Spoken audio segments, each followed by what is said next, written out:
What's up, guys, and welcome back to another episode of Mentally Gone Reacts. My name is Louis Leterrier, and before we jump into today's reaction video, I just want to give a special thank you to today's sponsor, BetterHelp. I've had my fair share of struggles when it comes to mental health, especially in the past few years with everything going on in the world. It can be incredibly difficult and sometimes almost impossible to find the right balance, the right time, the right space for you to be able to prioritize your own well-being. I have personally suffered from severe depression and crippling anxiety, and I remember in my lowest and darkest moments, I remember thinking and hoping and wishing, honestly, that I had at least one person who was not only qualified but also well trained and well equipped to hear me out and to help guide me out of the darkness that I found myself drowning in. Traditional therapy can be very, very expensive, especially when you're at a low point where you can't really do anything with your life and you feel like you're already at the bottom of the barrel like I was. I couldn't afford therapy. So that's why today I'm super excited, beyond ecstatic, to share with you guys a more affordable option. With BetterHelp, you can connect with a licensed therapist in whichever way is most comfortable and convenient for you. BetterHelp offers the ability to communicate with a licensed therapist through video calls, phone calls, and even messaging. By answering a questionnaire, BetterHelp will tailor your experience, matching you with a therapist who fits your specific needs and expectations within 48 hours or less in most cases. And if for whatever reason you feel like the therapist your first match with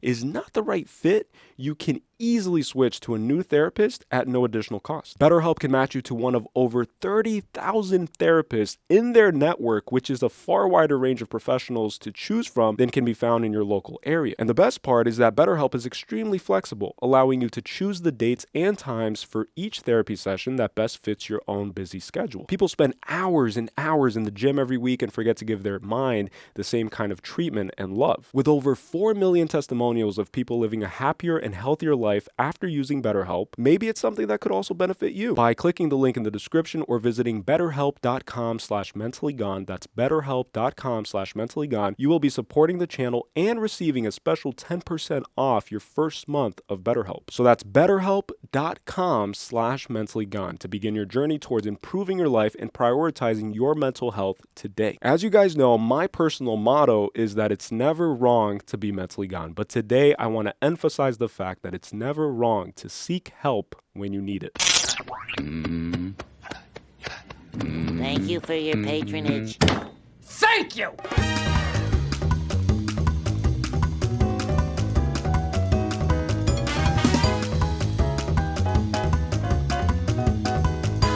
What's up, guys, and welcome back to another episode of Mentally Gone Reacts. My name is Louis Leterrier. And I'm Gabriella Lowe. And today we will be finally continuing the journey, the Marvel journey, because we reacted to Iron Man. I think it's been a few months ago. A lot of stuff happened in life, and life has, so far this year, has been pretty hectic on our end, and we're trying our best to keep up, and we're going to, and I feel like we always promised this, and so we're not going to keep promising it, but our goal here is long-term, and you guys know that from past reactions of us reiterating that.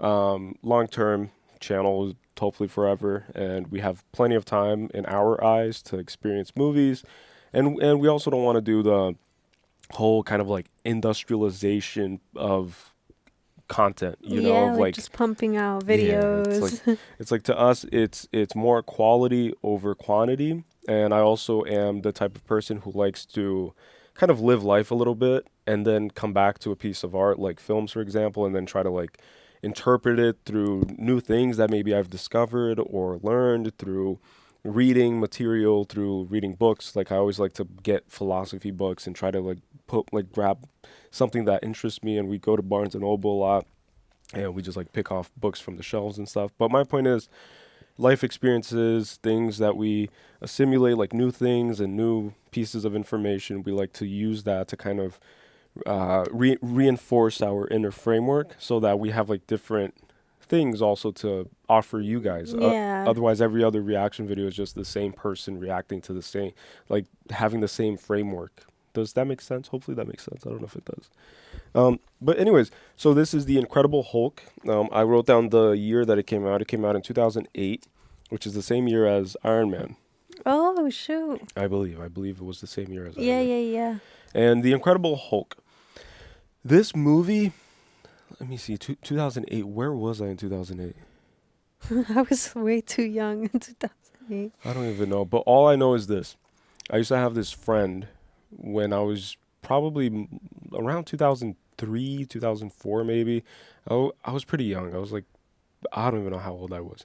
But this friend of mine used to have a house that looked like a Toys R Us, kind of, because his parents were way well off, kind of, and they would spoil the crap out of this kid. Like, he would have everything, every Yu-Gi-Oh card, those like tin can things, because I was addicted to Yu-Gi-Oh.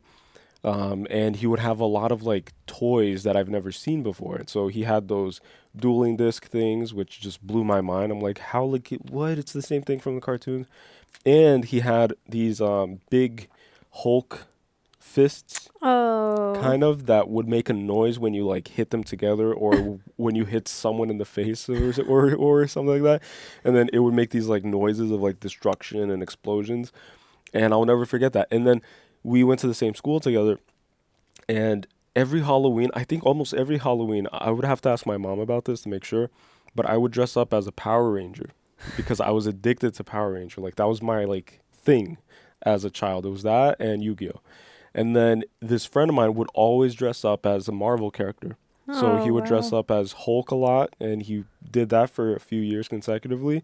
And then he would do also like Spider-Man occasionally, and he would always mix it up with like these like superhero characters.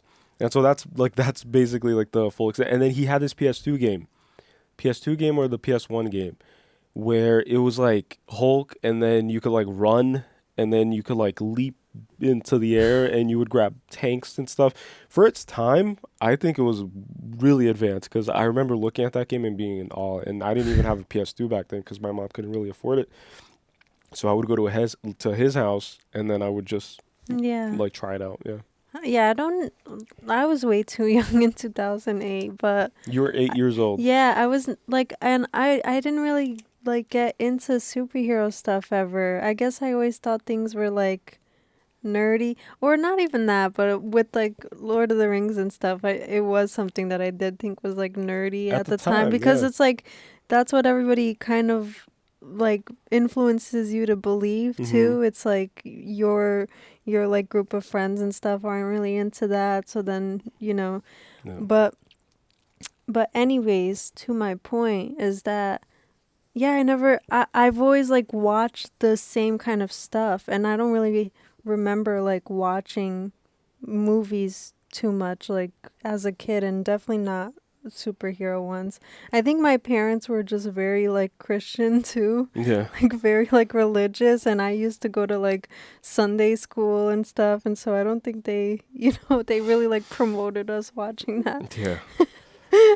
But I'm gonna experience it now. I do know like the Hulk character is like a big angry thing. Yeah. But like that's all I know about Hulk, really. Yeah, and like, this is a completely sideways, I guess, commentary. I don't know. I can't really speak, but because of Power Rangers, just like off topic, but it's kind of funny. My mom put me into kung fu. No, not kung Karate. fu. Karate at Tiger Schulman, when we used to live in Philadelphia, because we like moved around a lot. And that was around the time that I was addicted hardcore to Power Rangers. And my mom took me out of karate because it got to a point where she would order me to do something, and then I would try to like fight her. And then I think she got scared, because I was building such a confidence with like those little black stripes on my white belt. And then I was like, I could take on anybody, dude. I could take on my mom. I could take on my uncle. I could take on my cousins. I can like beat anybody up, and I could do whatever I want. And then she caught that, and then she just cut it right there.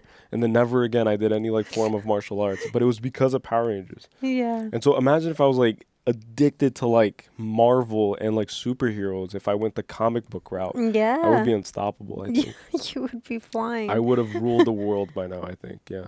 You would have learned how to fly. Yeah, for sure.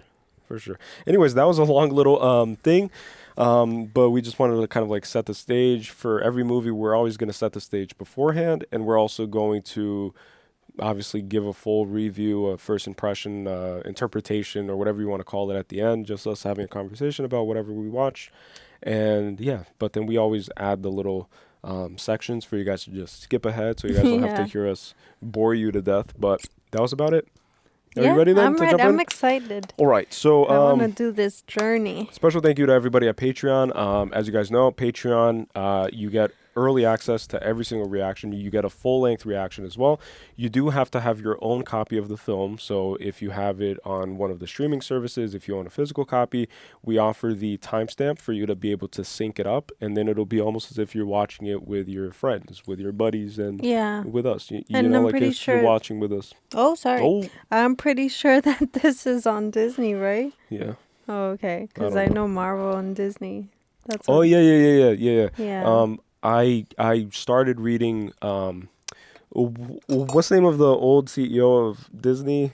Bob Iger, right? Bob Iger, because a friend of mine from Brazil is like a huge entrepreneur guy, like Oh, go-getter. yeah, and he has a master class. Masterclass too, yeah. But his book specifically, my friend from Brazil, he's like an entrepreneur and he's into that lifestyle. And then he recommended the book because I went through like an entrepreneurial phase where I was like dissecting like Elon Musk. I have his autobiography over there. And then anyways, like I got like a few chapters in, but then I stopped. Bob Iger. But yeah, he was behind the whole acquisition, I think, of Disney and Marvel and then Fox and all that stuff. It's a smart move. I think so. I think so. Yeah, but then because Disney's for kids, so it like censors. No, like it makes it more kid friendly kind of thing. No. Maybe. Perhaps. Yeah, I don't know. Perhaps. All right, so let's just jump right into it. Oh, in it. That's the only word I know how to say. Oh, I forgot to say glasses on too. So Oh, glasses on, guys. I will put my glasses on soon. Why are my glasses always foggy? Like, do you guys recommend anything to put on the glasses? Like anti-fog? Seems always kind of like blurry. Dun, dun, dun, dun. I That like how thing they is used to catchy. they used to put the website URL like right behind it, like right below it. Oh, shoot. All right, so open up green. Okay, so we have a very strong green theme. Yeah, but it feels so like, Yeah, this- experimental, like Yeah. it's like, You know what that chair kind of reminds me of? what? The Scorpion gaming chair. I don't know if you've ever Oh, seen. yeah. That has like a thing for the screen. Oh shoot. Oh. Is this like a telling of how it became? Oh. Oh, She looks familiar. shoot. She dead? Oh, the old guy's like, stop. Damn, few seconds in.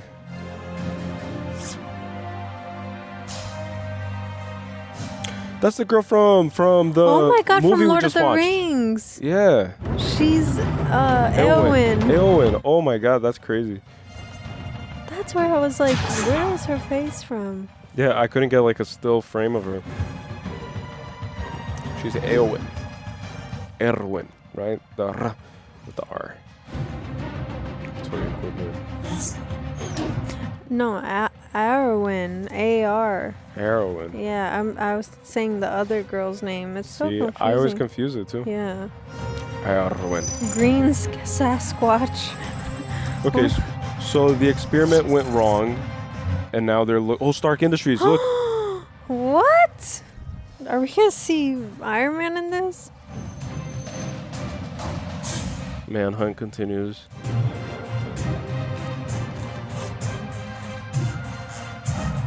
No sightings.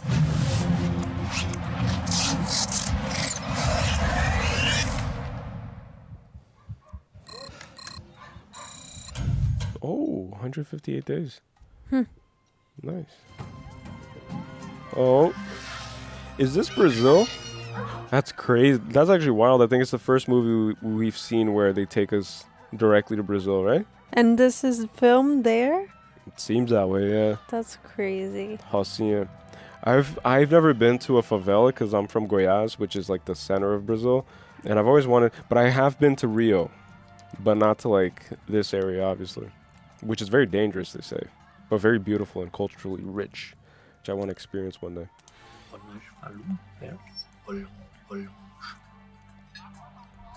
Yeah, he sounds more French than Portuguese. Ele chão franco. He's a little rough around the edges. Isn't that where Michael Jackson filmed his Yes. They don't care about us. Yeah, they don't really Right? care about us. Fear, no good. So emotion, control. Control. Oh, this is Diafragma. this is like the Wim Hof holotropic breathing exercise. I think is what it's called. É melhor para controlar o medo. É a melhor coisa que você pode fazer para ter um entendimento do seu corpo. Controlar seu pulso. Wow, meditation, breathing exercise. Respira. Oh, shoot. His like heart rate, right? Yeah. Okay. I think it's called holotropic or holotropic or something like that. Something holotropic. Holotropic, I think. Você sempre me ajuda a cabeça. Vem trabalhar comigo. Eu posso pagar o que você vale. Ooh, and he was part of that experiment. Oh man, imagine. Shut that off! Yeah, turn it off! Oh, because he's like mutated. Yeah, apparently. So no one could. Oh my god. So do you turn into the Hulk if you drink his blood? Because that's a cool like vampire spin-off right there. You'll probably be infected, right? Yeah, but Oh my god, I thought they were gonna have to throw out the whole thing. is that glue? Just controlling the volume here. Oh no, there's gonna be one. I knew it. Oh my god. Well, don't they see that? Maybe not, because maybe it'll just go directly to packaging. Oh my gosh, look. You could tell. Yeah, you could tell, but look, I wouldn't Pingo drink that. Doce is what it's called. I've never had that before. Is it like a famous thing? Oh look, Brazil, USA. Exportação. No way. So there's gonna be two Hulk things? Para com isso, gostosa. Você Gostosa. é tão linda. He's saying she's very beautiful. Yeah. And that she's sexy, is what he said. Gostosa. Martina, almoçar comigo? Sai daqui, gringo. Tudo bem? I used to be called gringo in school. Tem problema? Sem problema. Toche mais. Ai, não me deixe com fome. Quê? Não me deixa. Não quando eu fome. Quê? Oh, wait. Oh, that's not right. Que porra! It's like a Snickers commercial. I know, right? You're not you when you're hungry. Yeah, you won't like me if I'm hungry. That's funny. Favela da Rocinha. So he's obviously very smart, just like Tony Stark. Yeah, that's interesting. Like, they're all like geniuses. I mean, it makes sense. It takes a genius to make yourself into like a superhero, right? Yeah. Mr. Green, Mr. Blue. His name's Mr. Green. At long last. It's a Lovely lovely little little. flower. What is that flower? Oh.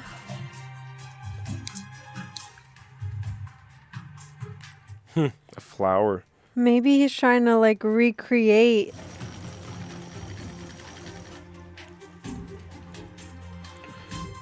Imagine he's making the concoction for becoming Hulk. I think he already is Hulk. No, but to have like a replication of the like I don't know, of like the concoction for it. I think he's trying to cure himself of it, maybe. Because it showed him like trying to meditate, see? He is Yeah. So he's trying to get rid of it because I don't know, like it's not oh convenient. no, look. No, shoot. That's pretty cool how the cells are all green and aggressive too, you know?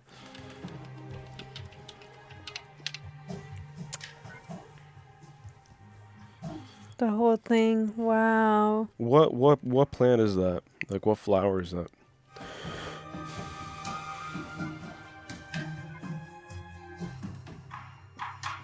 I don't know if I trust this person. Cuz he's wanted, right? Like he's a Yeah. criminal. Yeah, he's the target of a manhunt. Ad- Military grade one. Yeah. Mr. Blue.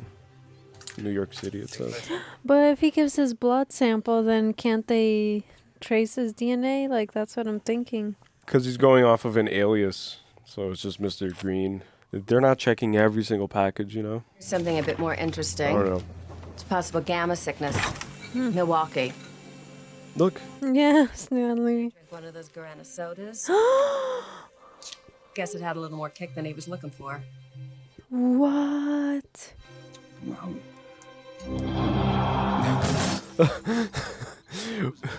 Porto Verde, Brazil. Porto Verde.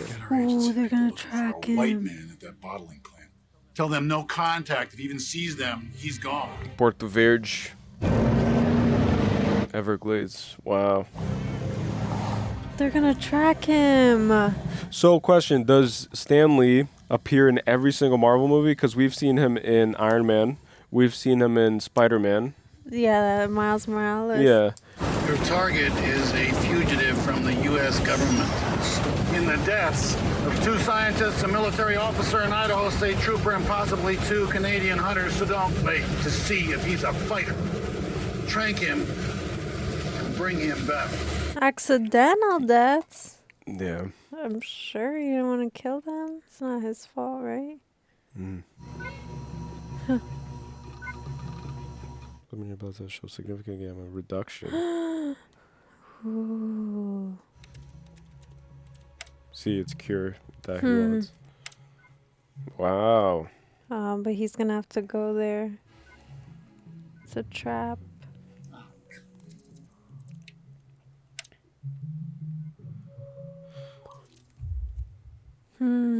I still can't get over how crazy it is to film in the heart of Hacienda. That's wild. Yeah, look, it's the Tropa de Elite. Tropa de Elite, eu sou tudo de rua.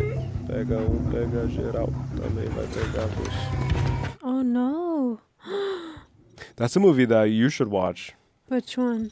Tropa de Elite. It's a Brazilian one, but it's pretty good. Oh shit. Like spy cam. Damn. Got him. Oh, the dog. Something's going down. They're gonna kill the dog? Smart. Target's on the move. Come on, dude. Don't. I don't like that. What's with these movies? Whoa. Where is he? Whoa. He's on the ground. Oh, shoot. Just tranquilize them. So it didn't kill the dog. That's okay. Oh. Not suspicious at all. Oh. Don't be suspicious. Don't be suspicious. Don't Oh be my suspicious. gosh.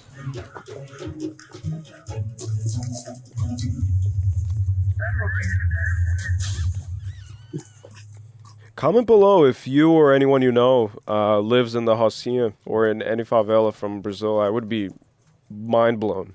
And I would like to visit one day. Oh, his hat, which might have a DNA sample, right? For a compliment. Oh, Ooh. that's crazy. That's so fire. Yeah, you could just run rooftop to rooftop. This reminds me of Modern Warfare 2. I was gonna say the Call of Duty map. That's all I know of the favela. Favela.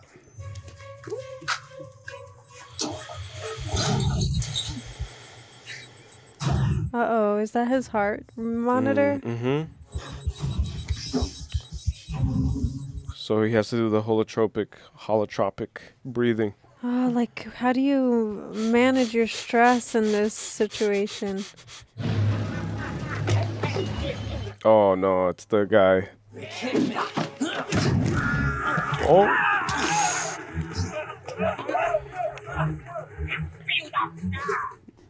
He said, Son of a beep. seu filho de uma...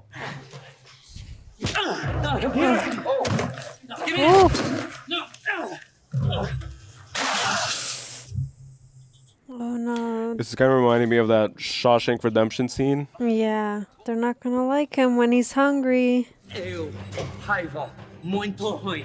You bang,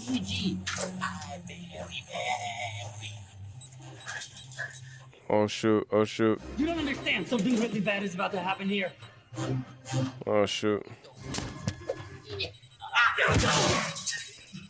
Oh my gosh. 200. Oh, look at the eyes. Oh, it's happening. It's happening. Ooh. Woo! Oh my god. Don't mess with him if he's hungry. What the heck? Oh my god. This is on Disney. I'm kidding. Imagine just like having your 5-year-old kid watching Oh my it. gosh. No, I know Disney's not just for kids. I'm making a joke. Use every drink you got. Do it now. Oh shit, man, this is crazy. Look at how it doesn't even penetrate his skin. Oh, now they're scared.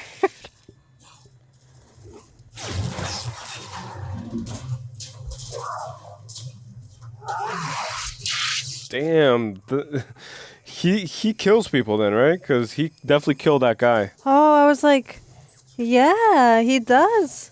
Definitely kills people. That's why they're trying to kill him. Ooh.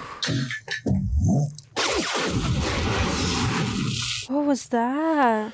Oh man, there's a lot going on. There's no way that took him down.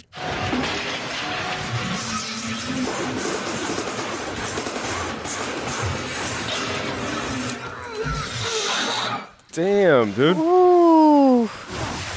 Damn, bro. Ooh. It's raining juice. That's what she said. It's raining green juice, man. Look at that. Unfazed by bullets. I wouldn't want to cure that. That seems pretty badass. Look at that, man. That looks great, honestly. Damn. Ooh.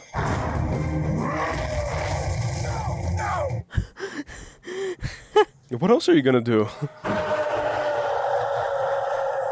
And he disappears into the green rainforest or whatever. Yeah. It's my girlfriend. She helps him, maybe. Oh, it's his girlfriend. She is no longer affected. They closed that door to him a long time ago. He's alone.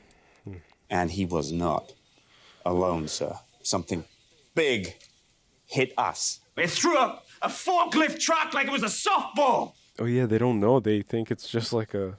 Well, if Banner knows what it is, I'm gonna track him down. I'm gonna put my foot on his throat, and That I'm gonna... was Ben. You've done a good job. Pack up and get our men on the plane. We're going home. Going home, huh? I guess they just wanted that information. Yeah, just wanted to have a little. Because they know that he's like isolating, right? Because there hasn't been any, reports or anything. As long as he's not disrupting the US of the A. Now they know at least that he's in Brazil. Yeah. Or he's in South America, rather, Damn, how do his pants stay on? Yeah. I was going to say, is he naked? Those are some elastic pants right there, right? Well, days without incident one. It's in the middle of the jungle. Oh, that's a combi. That's what we call combi in Brazil. My grandma used to have one of those, and she would use it to go to the feira, because she was a feira woman. She used to sell clothes. Yo no hablo portugués. Spanish. ¿Dónde estoy? En Guatemala. Guatemala. What? That's a good-hearted person right there.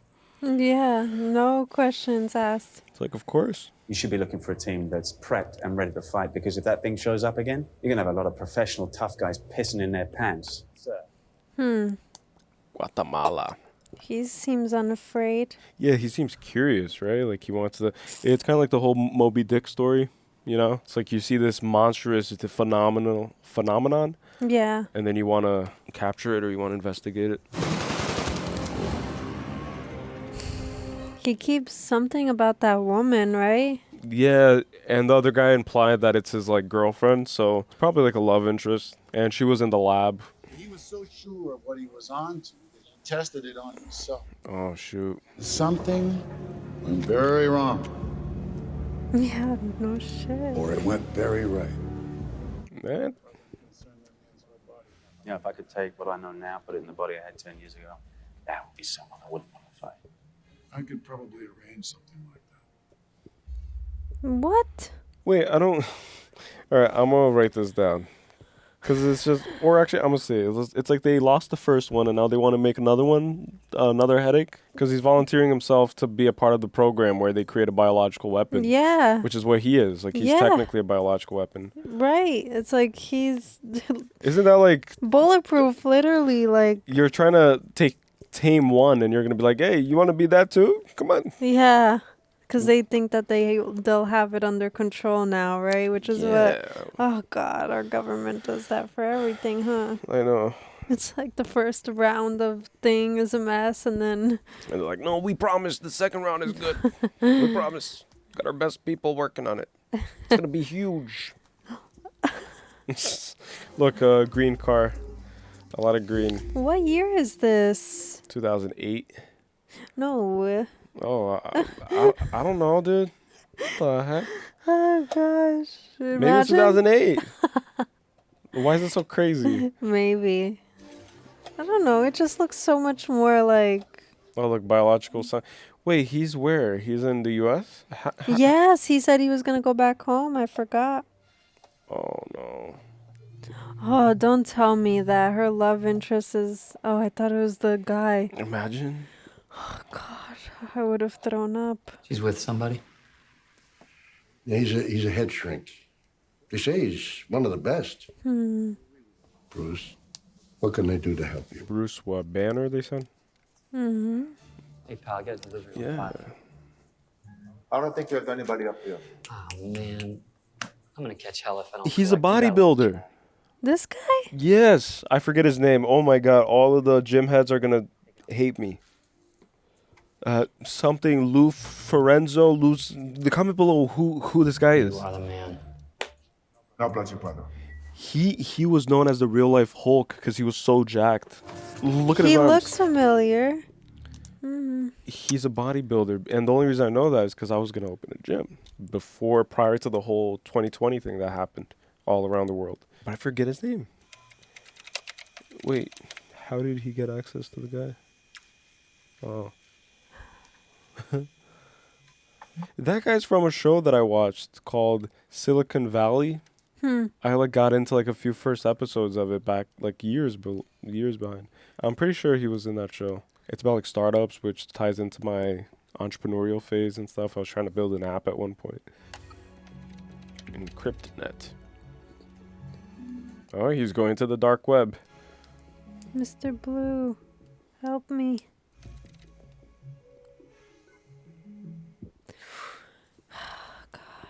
Where you being net?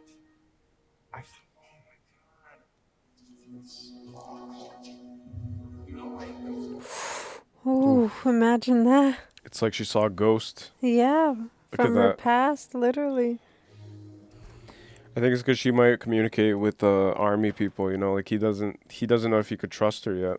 If I saw what I think I saw, I don't know what to say. please, just tell me the truth. Now he's not going to be able to go back there.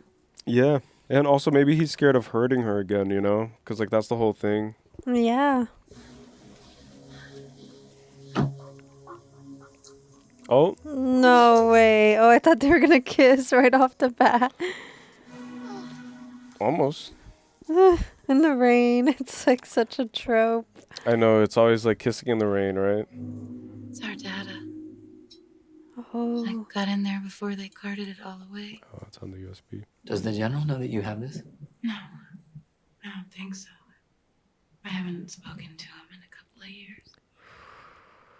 I don't understand why we can't just go in there together and talk to him. He told me he wants it out of me. He wants to dissect it so that he can replicate it. He wants to make it a weapon. Oh, so see, other people want to replicate it. I thought he would want to replicate it at first. Do you think that the U.S. government actually has this stuff right now? It's like this type of thing, and they keep these monsters like deep underground. Yeah, I think it's possible for sure. Comment below, guys, what you guys think. Because there was a thing called the Montauk experiment. Oh, yeah. Where they had like a base, I think, off of New York or something, in some isolated area.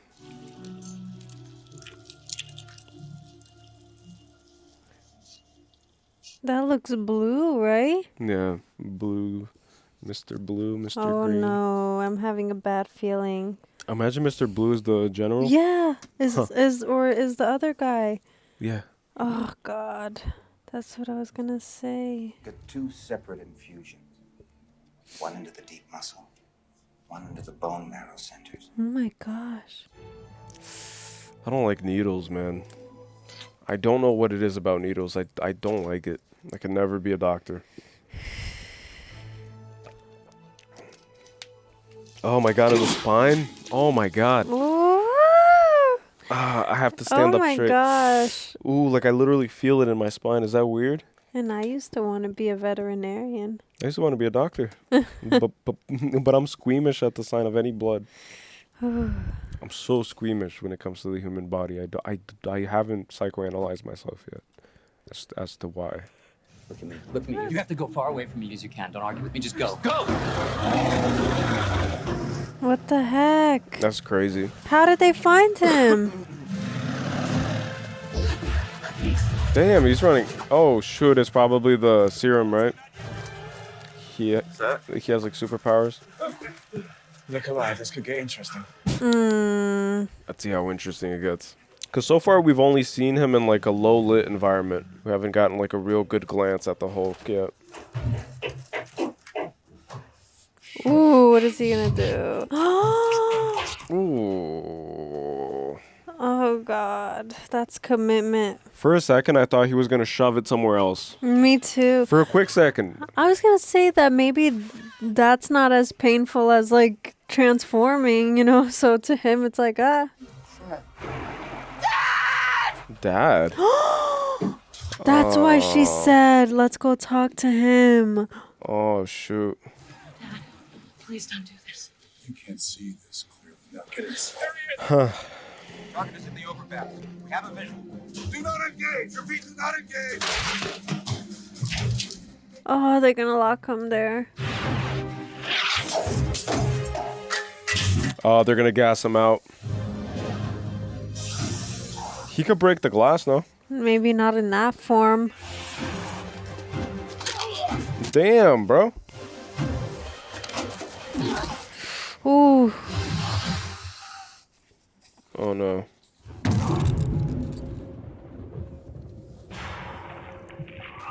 Look at that. This looks so good. Damn. Now he could break it. Damn. Oh my gosh. Woo! Let's go, Mr. Olympia. Look at that. That's Mr. Olympia right there. Oh my gosh. Damn, dude, look at the wow, look at the stratification on his freaking chest. This guy's jacked and ripped, dude. Look at that. Woo! Gotta brush those teeth though. Yeah. Shoo. I can smell it from here. Damn, that's like a 50 caliber. Where are the 50 cals? Move your Oh no, now it's the 50 caliber. I thought that big one was already it. Damn, 50 cal is crazy. Woo. Wow. Oh my gosh. Look how many people die.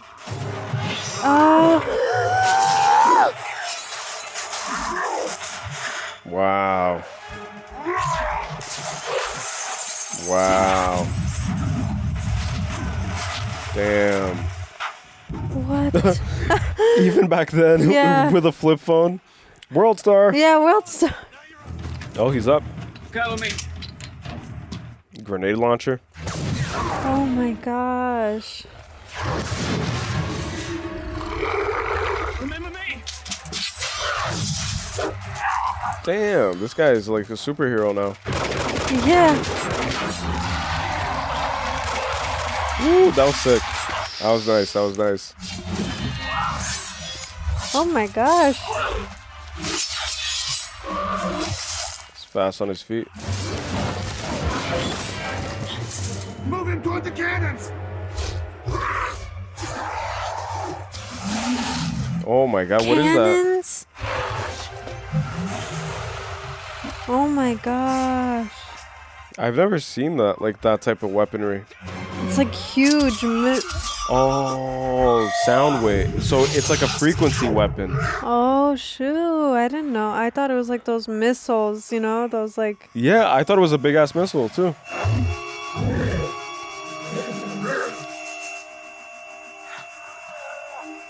These are like beta waves or like white noise or something like that. Oh look. Look at his skin like rippling and moving.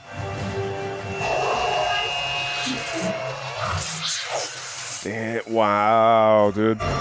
Woo! Where's the gunship? Oh my gosh. I don't think they'll ever be able to recreate that again. Blonsky, pull back now. Pull back. Defying orders. Is that all you got?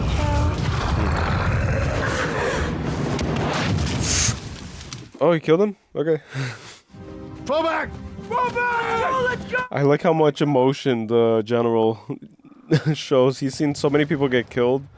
Oh look, the boyfriend. She doesn't even care.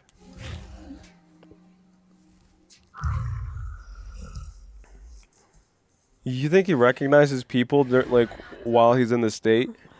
I don't know.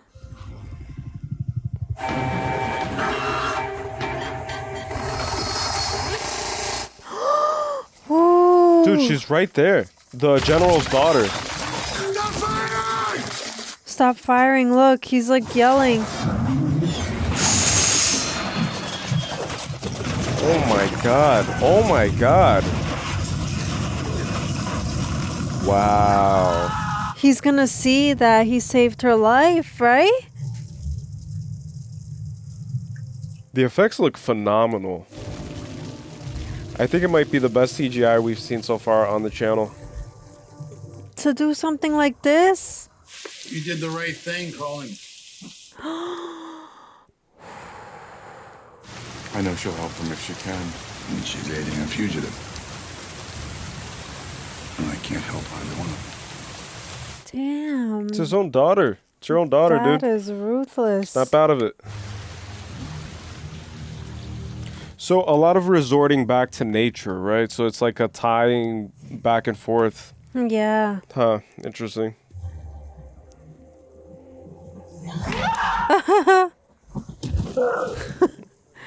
She got startled. He's like, come on, don't you know it's me? Wow. That's crazy. Look. Just calming him down. It's got a heart like a machine. Never seen anything like it outside of a racehorse. Oh man, he's like a vegetable now. But Breathing through a tube. Now the greatest mercy is to give him more of. Oh, he's still alive. Yeah. that's what I was gonna say, because he took a thing like. What if he took an extra dose, right? Because they said that they would give him like a small dose. What if he? Yeah. I don't know if that's possible though, because he's not in control of the dosage. I don't know. But I thought about him just like, you know, rejuvenating, kind of, you know, regenerating. Yeah. Because he gets shot with bullets, but his human form isn't affected by it, you know? Exactly. So that's pretty crazy. That's so well done. Come on. That's so creative. Look at that. That's so creative. I would have never thought about that. If I was directing a film, I would have never thought about that. Yeah. It was so big. It was like this huge, like Hulk. Yeah. Wait, Hulk is like a word in the dictionary? Like, I thought it was the name of the I thing. didn't even know. That's actually super interesting to find out. I always thought that it was like Spider-Man, you know, like Spider-Man and it's a creation.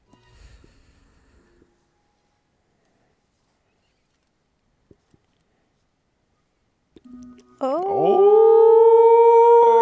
Don't look. Close your eyes, kids. I'm too young. I'm only 13. Yeah. My mom doesn't let me watch this. In the motel. Uh-oh, you can't do that. Mom, why is it beeping? You know, like kids are like, Wait, so he can't even do that? oh, he can't have SEX. His heart rate can't go up at all? Imagine if that's what she wants. Oh my gosh, she said I want to.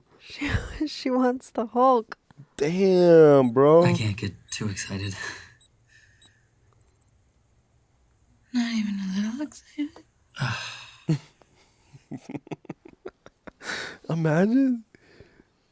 Bruh. It's like a whole leg. Yeah. Oh my god. That's what I'm imagining. The whole leg. I'm I not didn't even imagining it. Yeah. I'm thinking he's the Hulk. He's going to transform 3 times as big, 5, whatever. Okay, whatever, dude. You're making it weird now. And she's like, it's okay. I want it. Oh, look. Full recovery. Who would have guessed? How do you feel? Pissed off. I'm ready for round 3. The aliases Mr. Green and Mr. Blue have been added to the SHIELD operations database. If he comes up for air, we'll be waiting. So the general's is not Mr. Blue. Because they don't know who he's been communicating with. Huh.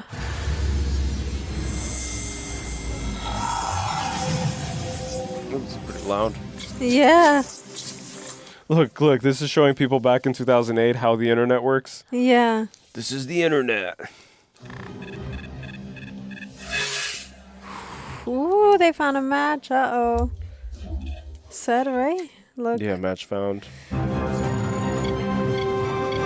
Oh, Samuel Stearns. Maybe your mind is in there. It's just overcharged and can't process what's happening. I don't want to control it.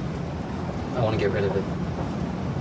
Yeah, it seems like she's advocating for him to figure out how to... Oh my god. There's something going on.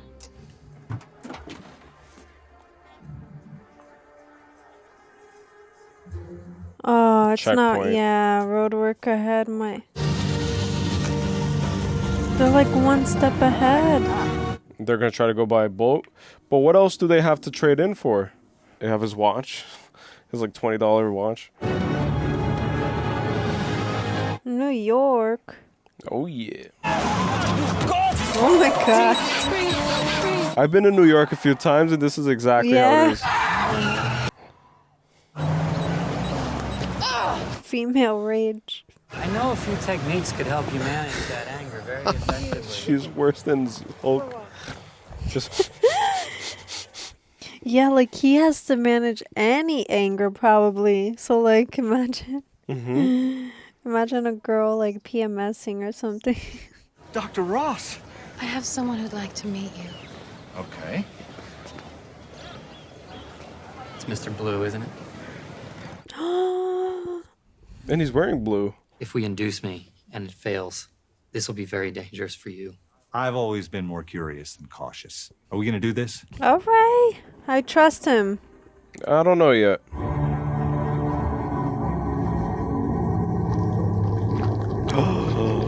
Oh. He said he's ready for round 3, so that they probably hooked him up with more of the serum, give him some extra But powers. what was that? What is he turning into? Like a monster.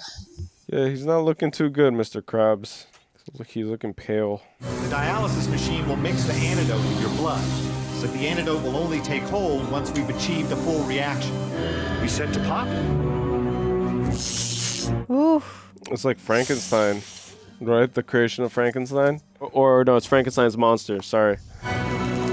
Damn. Oh my god. Ah! Oh my gosh. His See what I bone's mean? Yeah. dislocating. Oh, that's what I thought. Imagine going through that every time.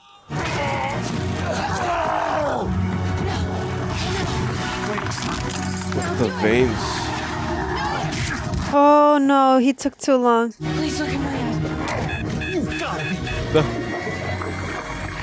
The blue serum. Injecting blue into his veins. Oh. Oh, it's working. I saw his eyes turn blue again. He's cured? I guess they figured it out. These effects are really, really well made. He's fine. It's fantastic. Look at his veins. Yeah. I have a huge forehead vein like right here. I'm inclined to think the latter, but it's hard to know because none of our test subjects ever survived. What test subjects? What? And he said none of them survived? I don't know, man. Trying to figure this out. And we still don't know which is more can hear toxic, the everything? gamma or your blood. What do you mean my blood? Bruce, this is all you. Oh my god, because he kept sending it. This gamma technology has limitless applications. We'll unlock hundreds of cures. We will make humans impervious to disease. He has to destroy it before the military finds that. It's literally handing the military a freaking everything on a silver platter. Here's years or months of research and all his blood right here. Yeah, see, destroy it, 100%. You have to. We could get the Nobel for this. It is too dangerous. It cannot be controlled. Oh no. Blonsky, stand down. My daughter's in there. Look at him. Oh my god. Oh, now he cares about his daughter, dude. I know. Stop. Antidote. They want to make it a weapon.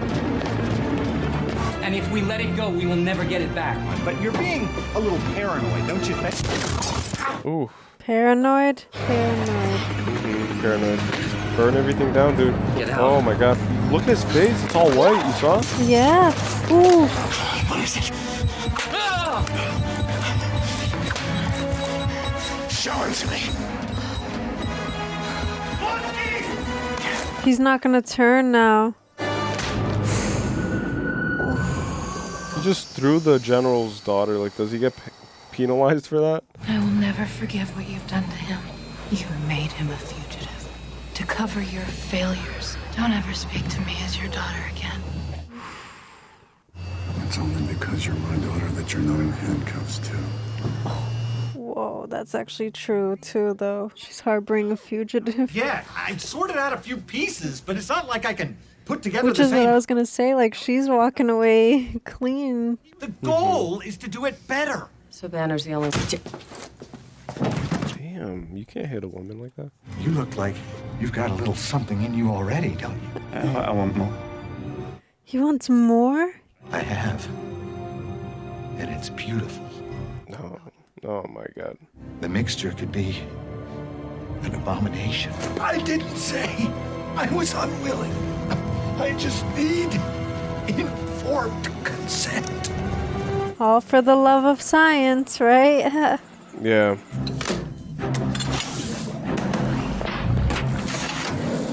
He's actually gonna do it? I would give him like some placebo. This is what I was trying to explain. But clearly, Oh shoot. let's assume Oh shoot. if you'll just get back on the table. Oh my god, look at the spine. Oh, It's like a dinosaur. he's like a lizard, or like, yeah. He's still conscious, right? Oh. What's going on with his head? What the heck is going on with it? What's going on now? What the heck happened? Yeah, that guy has a freaky vibe to him. I didn't trust him. No, I don't He's know a how to explain. nerd. I know. That's all it is. He's a net. It's the battle of the Hulks. Well, we don't know that Bruce is a Hulk anymore, right? Oh yeah, he got cured. I forgot. Damn, that's a crazy shot. Oh my gosh. Oh my gosh. I want to get a close-up look. Me too. Quick.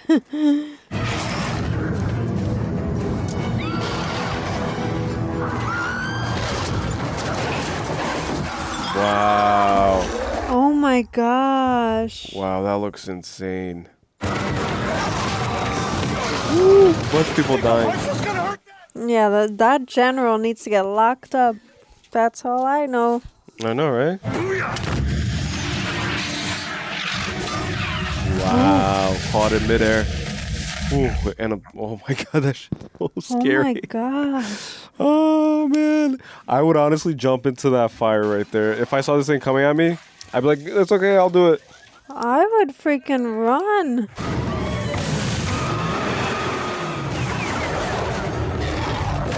Oh my god, imagine being in one of those cars.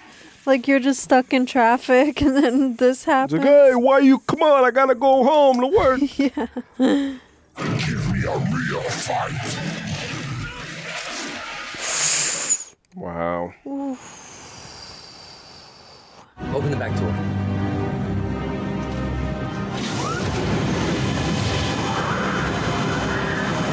What? Wait, isn't he handcuffed still? You don't even know if you'll change. Betty, I've got to try. Let him go, Betty. I want to see this fight of a lifetime. And then he falls. That's cool. But he's still handcuffed. Like, at least ask for... That's pretty fire, right? Yeah. Look at that. The fall from grace. Well, if he turns Hulk... Oh, no? he can't do it. Look. Get her in here! Come on, miss! Oh, I just got full body chills. What?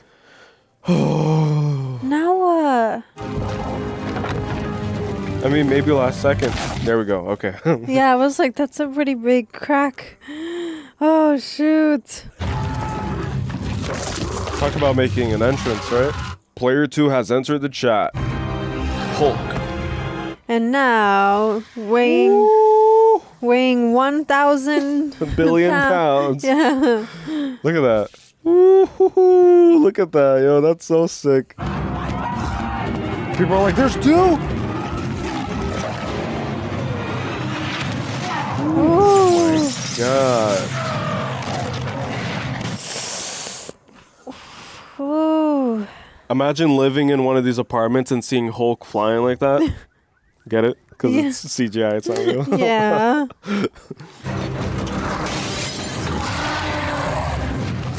Oh, he's using it as gloves. Wow. Yeah.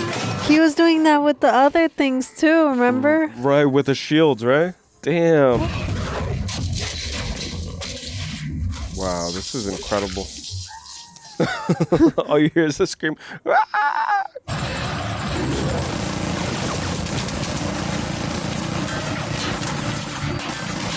Oh my gosh. Oh, because she's in there. Yeah.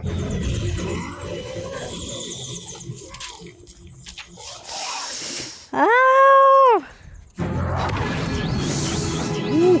Elbow to the face. Damn. Ooh.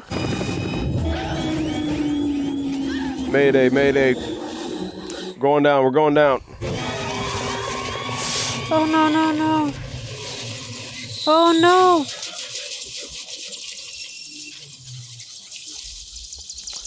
That's a miracle that the helicopter didn't explode. Yeah, right? Yeah, because they say helicopters explode super easily. I like how nobody ever really cares about any of the other Yeah, her soldiers. her dad might be dead. Oh my gosh, look at that thing.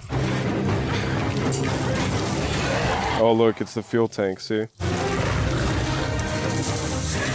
Oh, it's gonna catch on fire. You don't deserve this power. Now watch your death. Oh my god. Oh, his elbow has a little thing on it. Oh, shoot. Ooh, it's like deep in his chest. Man. Oh, oh, oh, oh.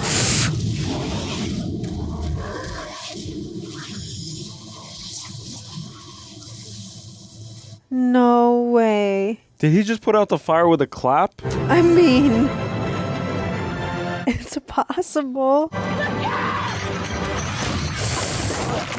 Oof.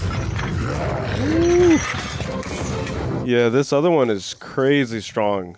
Yeah, and he seems like larger too. Mm-hmm. Oof. Hulk can really take a beating, huh? Yeah. What's the name of this dude? Is it also Hulk? Like Hulk 2? Nah, he doesn't deserve that. And he could speak, so he's more advanced, I guess, than him.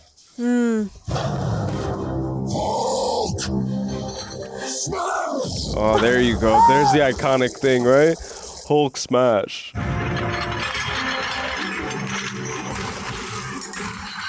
Wow, look at that. Ooh. Ooh. Oh my gosh.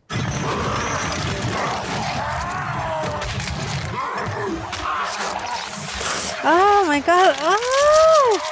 Oh, he took it out of his... Oh my god. He took the bone out of his elbow and stabbed it in his heart. Oh my god. Is he trying to like asphyxiate him? Yeah, Like trying to choke him out. suffocate? Yeah. Or trying to break his neck. Oh, he was turning into a monster. Yeah, he almost killed him Is right it there. dead? I think she stopped it from happening. What are they gonna do with that thing now? Have to tranquilize it maybe and put it to sleep.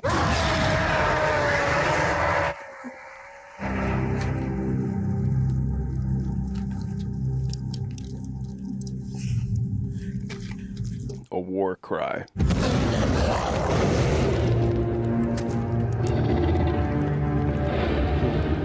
Basically like, here's your little toy. Yeah, here's your making.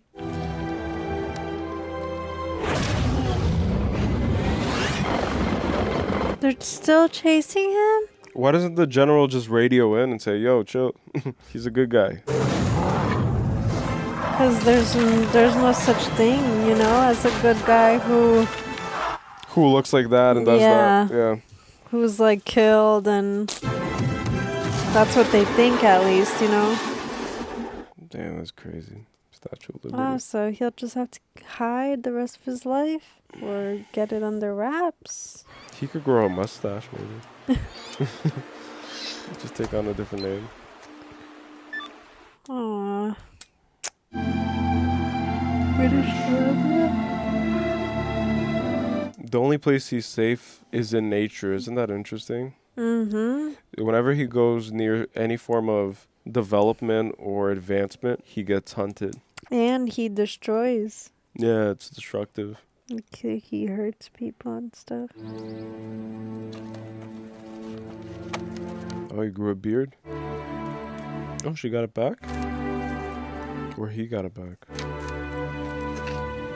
Oh, he probably went back to the guy that they exchanged it for the truck and found it. Look, it is a meditative thing. Meditation. Control it. Control the power. The power within. Yeah, that's from SpongeBob, right? The power within. The power within. Yeah. Woo. Oh, shoot. That's crazy. Nah, it's just like a regular drink. It's like a bar drink. Reload. This general can't even speak normal human language. Normal people, civilian. That would be crazy if the general himself becomes a stale whole... beer and defeat. I know that. You know, I hate to say I told you so, General, but that super soldier program was put on ice for a reason. Tony Stark, I don't even have to see the face. I've always felt that hardware was much. Oh my god. What if I told you we were putting a team together? Who's we?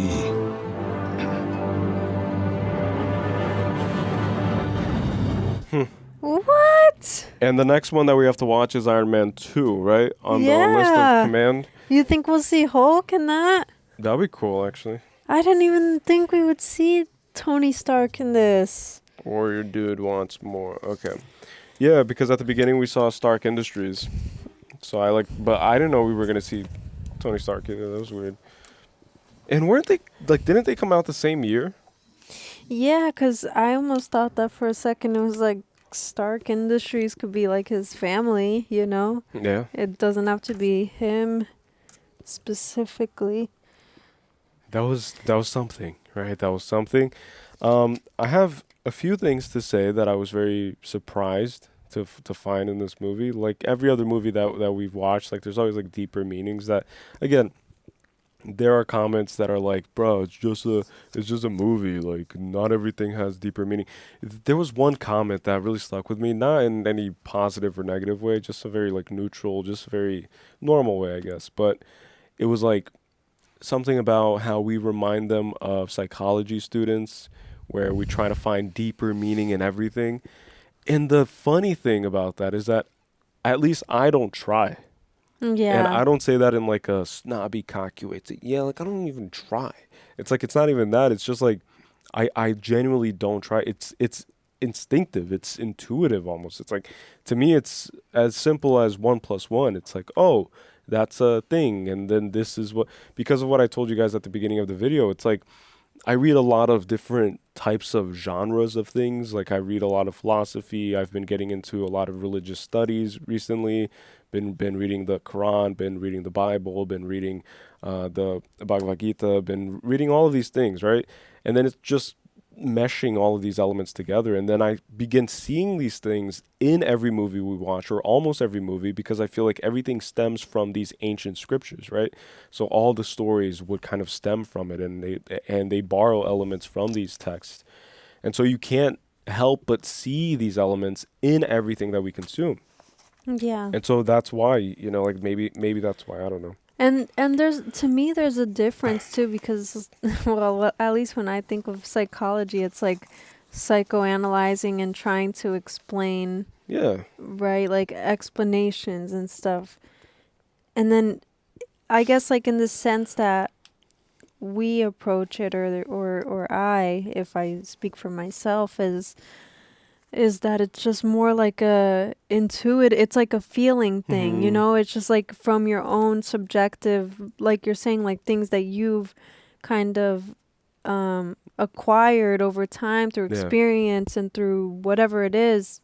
You just draw your own kind of conclusions, which is what it is for me. It's like I don't think that most of what I say is like in any way like meant to be an explanation at all, like meant to be a universal truth or something. It's just meant to be just my opinion, you know, like just how I'm filtering it through my perspective, which is an accumulation of my life experiences and what, you know, like what I've kind of like acquired in knowledge, I guess, like with whatever it is, like knowledge not meaning like intellectual, just like experience, you know?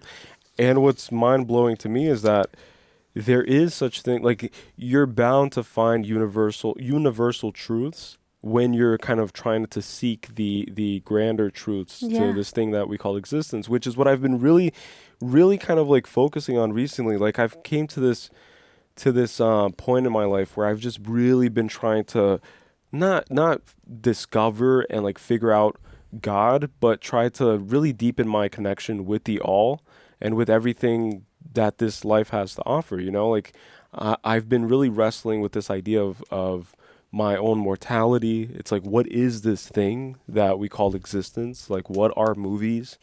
What is art? Like, what is art designed for? And all of these like deeper aspects, you know? But then also, I forgot what I was going to say. But then also, anyways, it'll come back to me. I don't even know what I was going to say. But my point is, I think that, like, I don't remember what I was going to say. And I hate when that happens. No, we'll just go off of the list and I'll eventually pick up on it. But okay, so you said that you want me to go first? Yes. Okay. So I'm just going to go point by point here and kind of point out things that really caught my attention. And then I'll explain each point and like why I wrote it down and why I view it this way. But okay, so I wrote his name down, Bruce Banner. And then I also find it interesting how there's Bruce Wayne. And I wonder if there's any ancient significance, occult, spiritual meaning to the word Bruce. Yeah. Because it's interesting because like both Bruce Banner and Bruce Wayne, they are very smart people. They have a nighttime alter ego, alter persona. Oh my god. It's an untamable force. It's a ruthless force that can be harnessed for good or it can be harnessed for evil. You see in the Dark Knight Rises, more specifically, you see Bane. He was raised by the League of Shadows, and Batman, Bruce Wayne, was also trained by the League of Shadows. And so in that film, I guess the League of Shadows serves as the serum that transforms you into this thing that's capable of tremendous good or tremendous evil, which we see at the end. And so I just wonder, like, what does Bruce mean? Is it packed with meaning, or is it just a regular name like Chad or something, you know? Yeah, no, but it definitely has some Like, deeper origins, meaning. yeah. And then one thing at the very beginning, which I found so like mind-boggling to me, because I think it's the first movie that we've watched on the channel where they set the stage within Brazil, like within the favelas of Brazil, and you see the culture and you see glimpses of the language and the traditions and the storefronts with like different. It's just very nostalgic to me. And I really enjoyed the part where he had this like jujitsu master, which I'm only assuming is the jujitsu master because they're in Brazil, and he was like shirtless and he was teaching him how to like breathe. And then I just wrote down holotropic breathing exercise, which in Brazil we call it, what the heck is it called? It's called respiração de fogo, which is Breath of fire. a breath of fire. Yeah.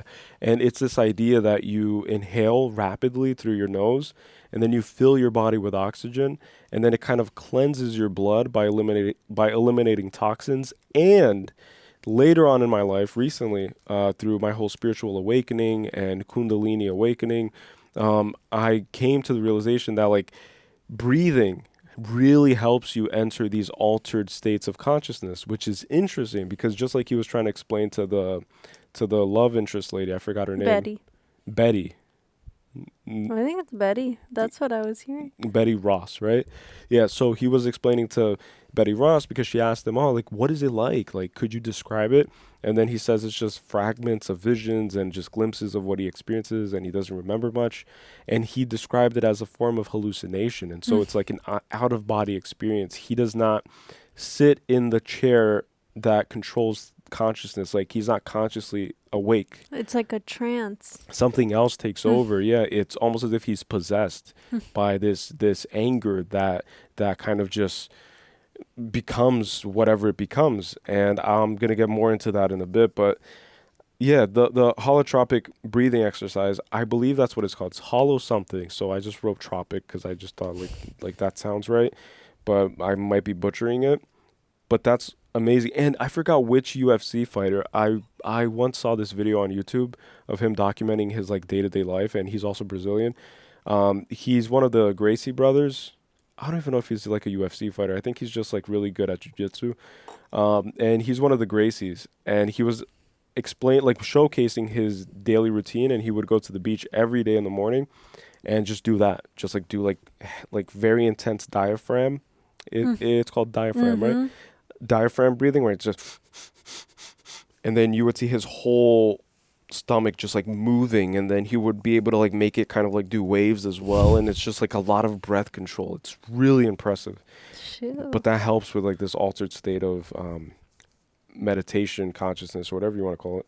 So I just wrote that altered states of consciousness, and then I even wrote that it's like a Buddhist concept, like it's a Buddhist way of dealing with your troubles and your problems, I guess. I don't know. This one was also super interesting, right? So use flower equals lotus flower ? Equals ancient Egypt ? So there's this thing, right? If you guys go on Google right now and you search up ancient Egypt lotus flower use or usage, you'll see that in ancient Egypt, they would have ceremonies where they would drink tea that was made with blue lotus. I think blue lotus was the exact type of flower. But they would make this tea, which I actually purchased on Amazon, and I tried it myself, and it really helps me with like my meditation sessions when I kind of want to like deepen my practice and just try to really kind of detach myself from my ego. I try to make that tea as often as I can, and it does help. Like, it does do something. I don't know yet if it's placebo because I only tried like a few times, but it's because of this like story that I read about, and it really intrigued me because the ancient Egypts, in my opinion, they were very highly advanced, and maybe even as advanced or maybe more advanced in different capacities in different ways. Maybe they were far more spiritually advanced than we are or will ever be, who knows. But I found it interesting that Bruce Banner was using a flower, and then Dr. or Mr. Blue kept telling him, like, you have to stop chasing flowers and you have to like use science. And then that, to me, even that was a little bit of this this like verses that we have where science is detached completely from spirituality, and science frowns on the use of hocus pocus, magical, spiritual, like God, like God is real or whatever. It just really doesn't take it into consideration at all, almost. And it's only now with like quantum physics and analyzing things on like a very minute level where science is finally kind of admitting to spirituality. It's like, yeah, maybe you guys do have a point on that, you know, maybe dark energy and dark matter, maybe we don't really understand what it is. Maybe it is something more. Yeah, that's actually, but see, that's what I'm saying, like, just like that character, the Mr. Blue, he's very much a scientist, like, in that sense where it's like they, I don't know exactly what I was going to say, but in his case, for example, he is so passionate about just science and like figuring things out that he had like all those like samples of his blood and stuff, but then that he was willing to do what I didn't catch his name, the guy. The opposite Hulk guy. The opposite Hulk. He was willing to do it. And then he smiles in his last seconds of death, even though he was killed. Yeah, and his brain started throbbing or whatever that was. Because to him, it was like he got to see something so fascinating. Like, just like when Hulk started turning on the table, and then he almost forgot about the experiment and giving him the antidote because he just wanted to watch. He didn't want to give him the antidote. Yeah, he just wanted to see the full transformation. And without like any limits. And I feel like that's what scientists do, but then not in the right way, like right direction, kind of.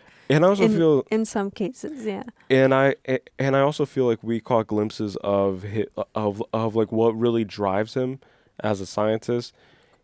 From my kind of like superficial interpretation is he was worried about receiving a Nobel Prize. Yeah. So he's like we can win the Nobel Prize or whatever. And that's ego. Like, ego drives him, and that's why he doesn't really have this emotional compass, right? Yeah. Like Northern Moral Light, compass, if that makes sense. yeah. Yeah, like he doesn't have a moral compass. And then he's also a university professor. He's probably feeling kind of like unaccomplished in many ways, because, not saying that university professors is something to scoff at, but this guy obviously shows signs of growing ambition, just like the guy who approached him, the second Hulk. He was a guy without any limit to his ambition, and that's what ultimately led to his fall.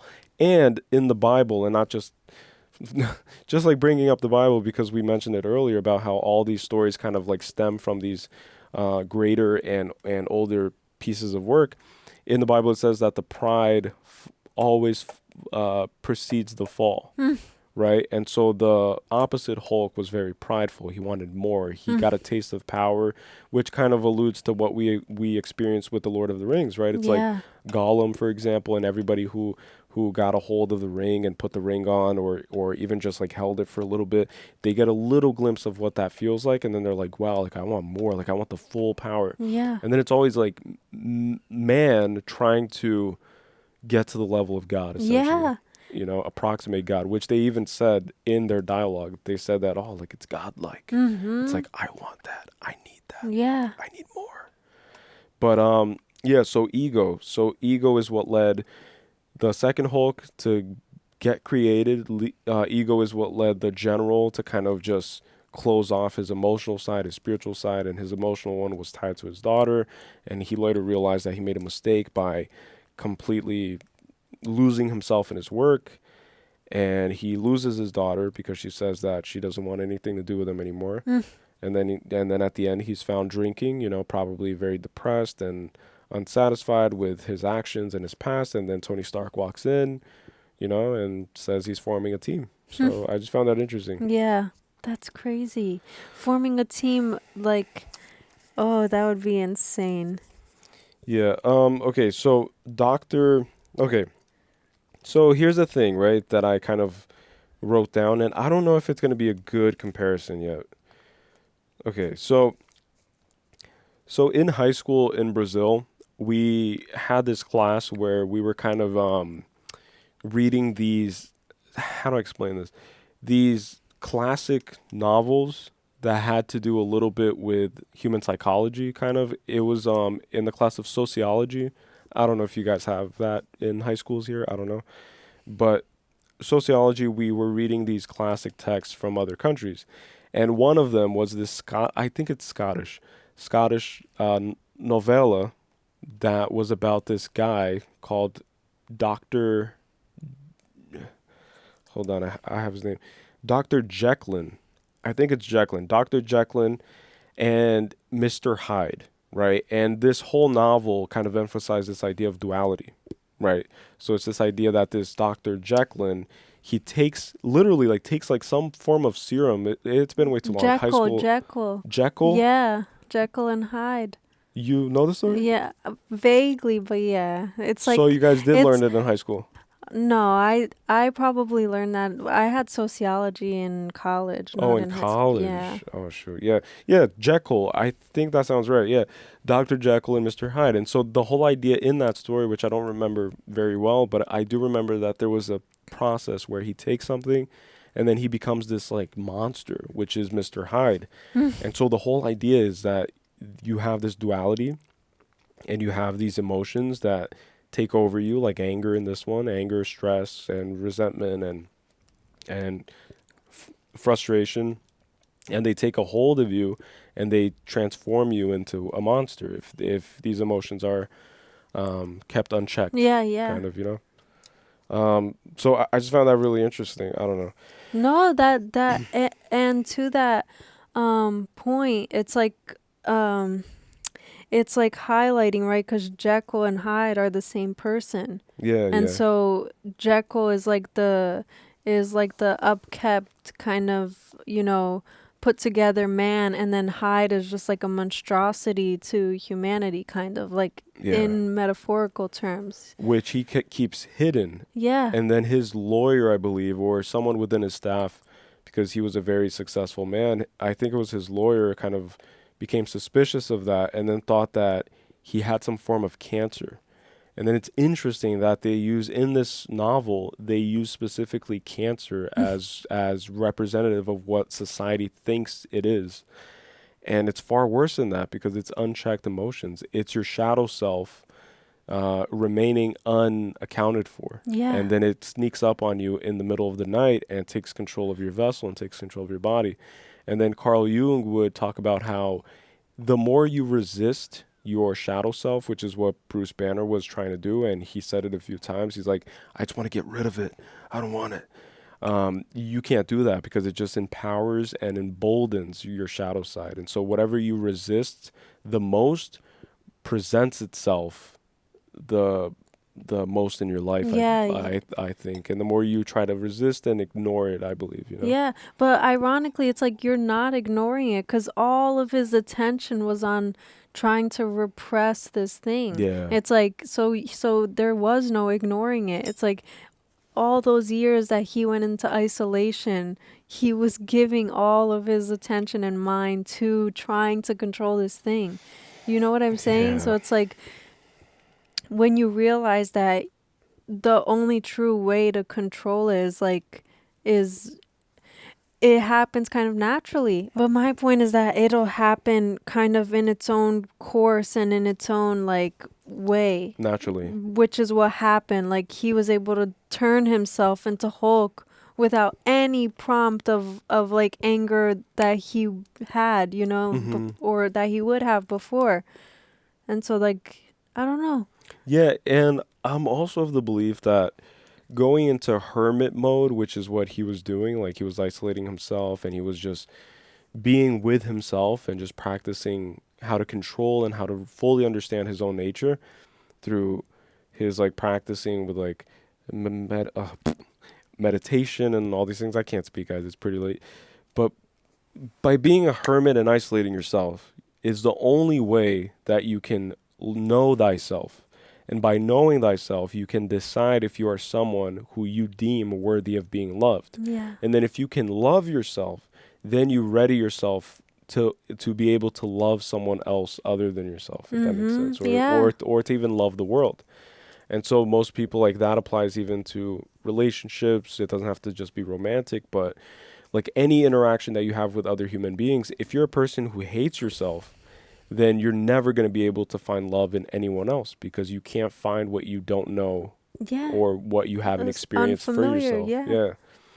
And so I think that there's a thing there. And then I'm going to touch on love later on. But the next thing I said was low light CGI equals better visual. I think it was very clever how they did that because it's an early film. Like, I'm not saying that back then they didn't have technological capacities to do any of this. They obviously did, and it looks amazing. But I think that maybe because of the budget, because it wasn't really that cheap and very sought after, you know, like this level of technical, whatever you call it, I really like what the director did with the low light scene. It's like it kind of gave me the vibe of those old school shark movies. You know, like when you would turn, it's not even a movie, it's like those Discovery things that would like play like Shark Week and stuff, and then they would play the music and it's like, oh, but the great white lurks these waters and no one knows when it will come up, and then it just cuts the camera and it shows the water and you never really know when it's going to pop up. That's kind of what it gave me the vibe of it. It was a giant green shark inside of this warehouse, and these soldiers were just trying to just emerging like through little glimpses of light, you know, it's like emerging from darkness kind of. Yeah, and that's all they would see. It's like they barely even got a little glimmer of it. But I thought that was really, really, really effective, and it really, really stood out to me. Like, I really love that. No, the graphics were crazy. They were. It was like, which I don't know if it's the same director as Iron Man. Like, I don't know if that's how it works. Like, every Marvel movie is the same one director. Like, I don't know, but even with Iron Man, like the graphics on that was crazy, like making this like flying suit or whatever, which obviously, I mean, people did say it was real, like the suit or something. I don't remember, but I saw a few comments that were saying that something was real in the Iron Man. I don't know if it was the mask or whatever it was. But then to my point, just like what they're able to do with it, though, you know, it's crazy. Yeah, because it takes like, you have to be a very talented director. Just like that one scene when he was showering and then he looks up at the shower head and he sees the freaking that blew my mind. It's like, think about how creative you have to be. It's like, oh yeah, and then we're gonna have a shower scene and he's gonna have PTSD flashbacks from his hallucination as the Hulk and his experience as the Hulk. Yeah. And it's gonna be the shower head just flickering as if it's like bullets flying at him. That's so wild. Out of all the movies we've seen, that one part, like that one scene, that one detail, I think is the most creative, I think. In terms of cinematography, in terms of filmmaking, in terms of like technicality.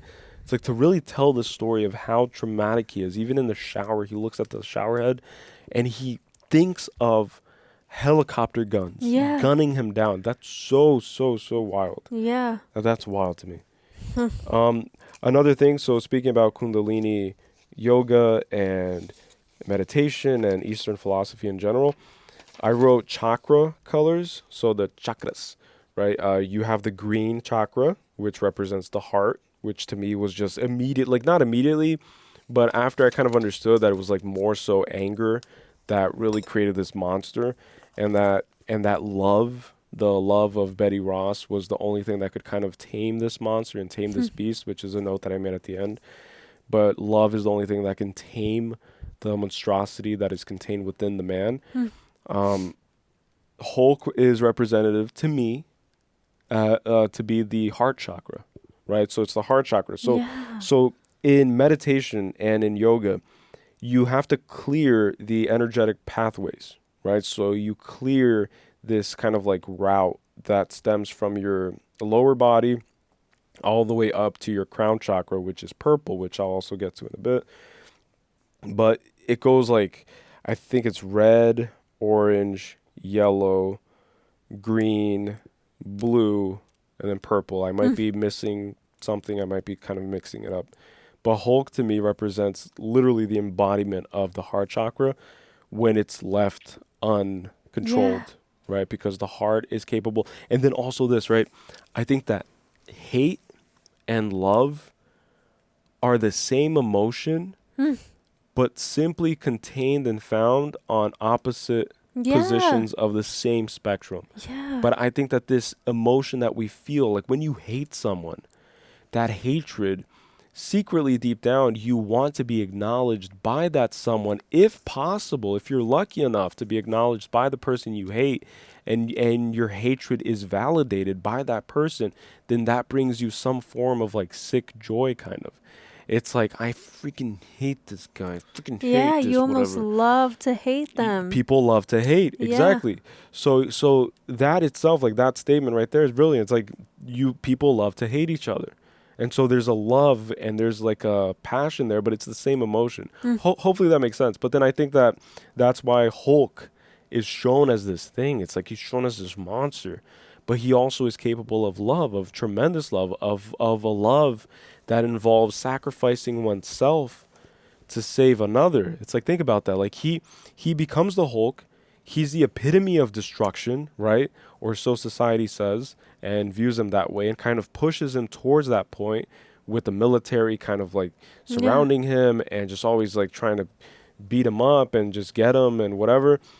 And then he also has this moment where he shows that he has the most selfless form of love, and that's when he protects Betty Ross, and she's the only thing that can calm him down, and she's the only thing that he doesn't harm. And so it's that nurturing love of a mother figure, kind of, and also of a wife, of a woman. You know, it's the womanly love. It's that tenderness that only women can kind of give, you know, or a mother can kind of give you. And I think that Hulk is also a manifestation of unresolved traumas, right, from Bruce Banner's past, because the whole movie opens up with him kind of showcasing to us, the audience, what led to his escape and his disappearance from the world. And so when you do something that you're so ashamed of, you disappear from the world entirely for a period of time. And that's the whole hermit mode. It's that you go into isolation.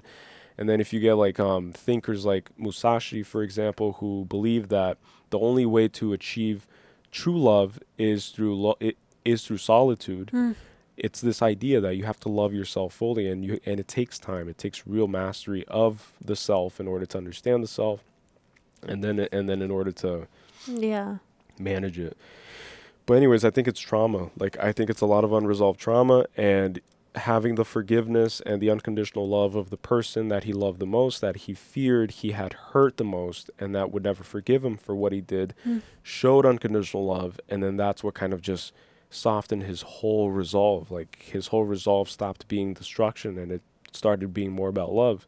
And I think that if he hadn't met Betty Ross again, then he wouldn't have been able to end this film with a literal smile on his face, because he's enjoying now this process of fully living out this darker side of him, this yang part of him, this embracing like darkness.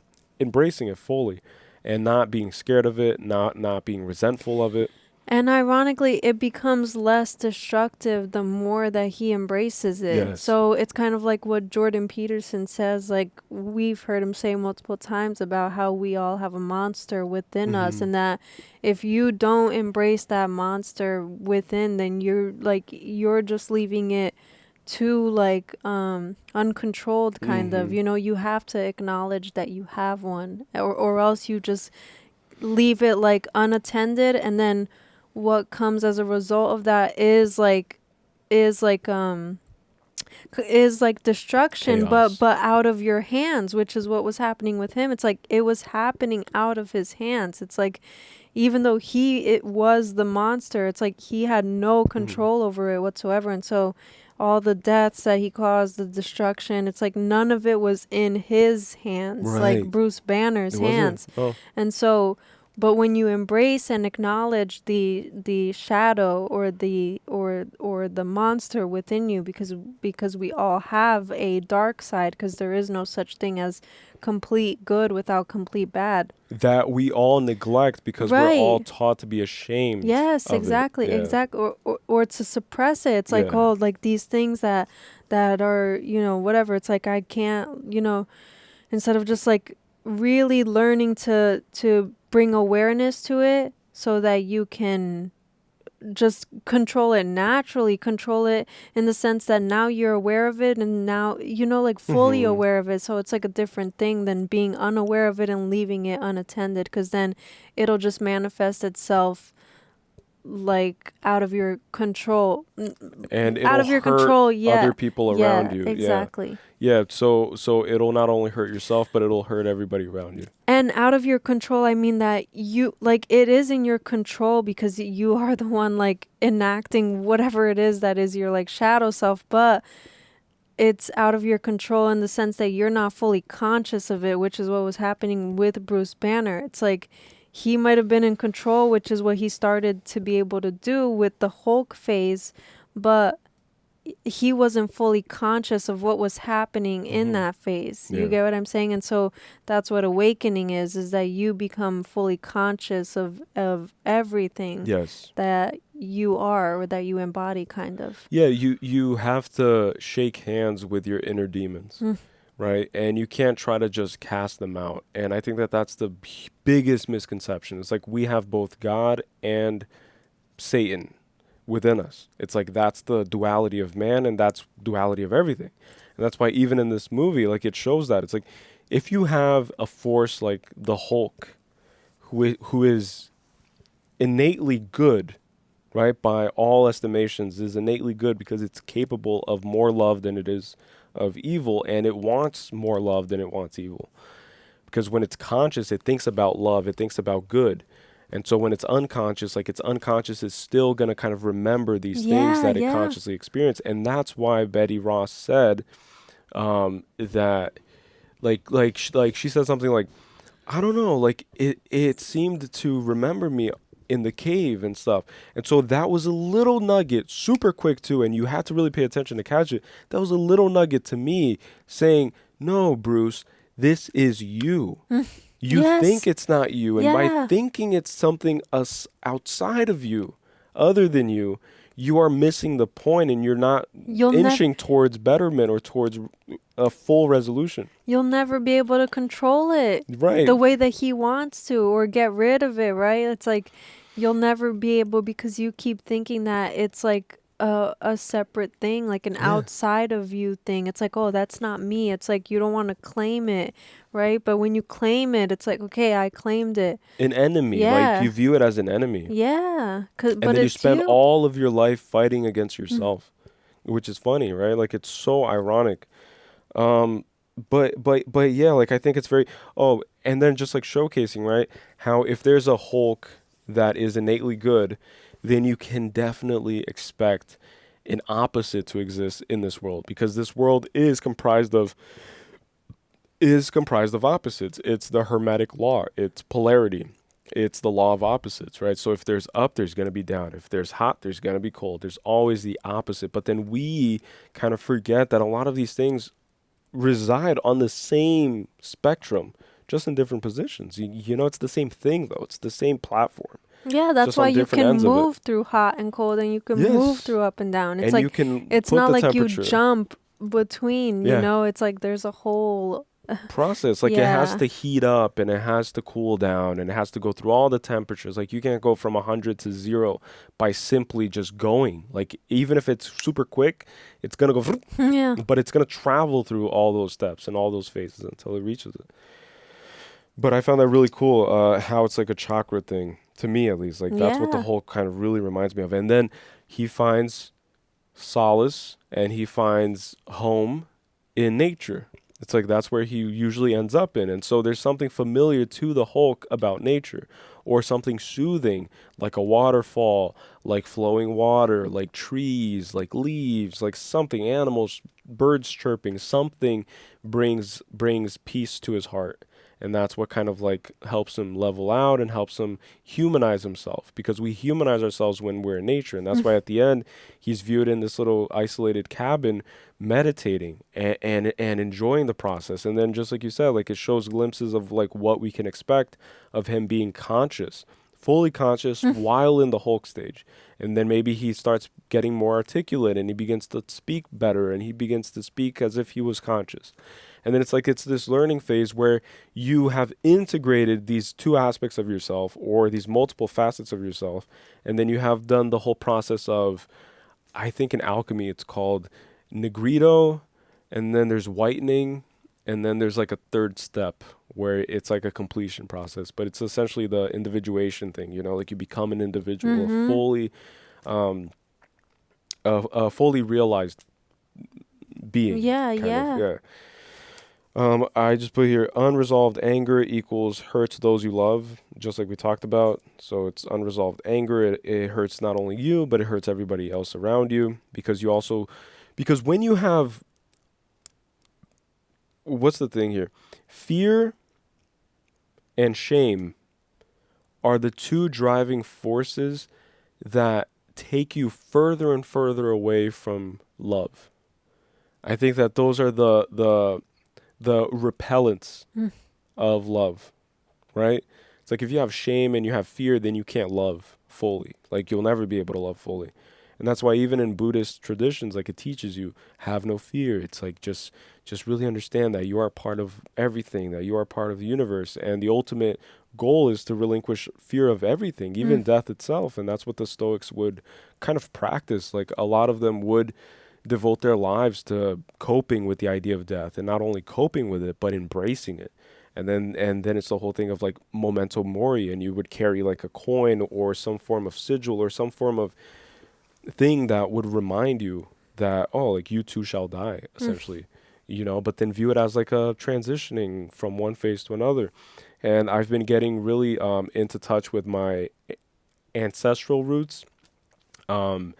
And I've been studying a lot of things about the orishas, which I don't know how many of you guys know, but I'm not going to get too in depth about it. But it's a Yoruba tradition that stemmed from Yoruba land, Nigeria, and it is one of the most ancient traditions to ever have existed on Earth, and it survived up until now, which is crazy. It's a miracle, right? But there's a reason why. But they teach that too, that death is simply a transition phase. So it simply transitions you. And they believe that the veneration of your ancestors and treating them as if they're still here with you really helps enhance your experience and helps you get closer to your ultimate goal and to your ultimate like emancipation from this vessel and from this way of thinking. You know, I don't know if that makes sense. Yeah, it does make sense. Do you know what's funny about these post-movie things is that I honestly, and I'm not saying this to feign humbleness or to fake humble and stuff.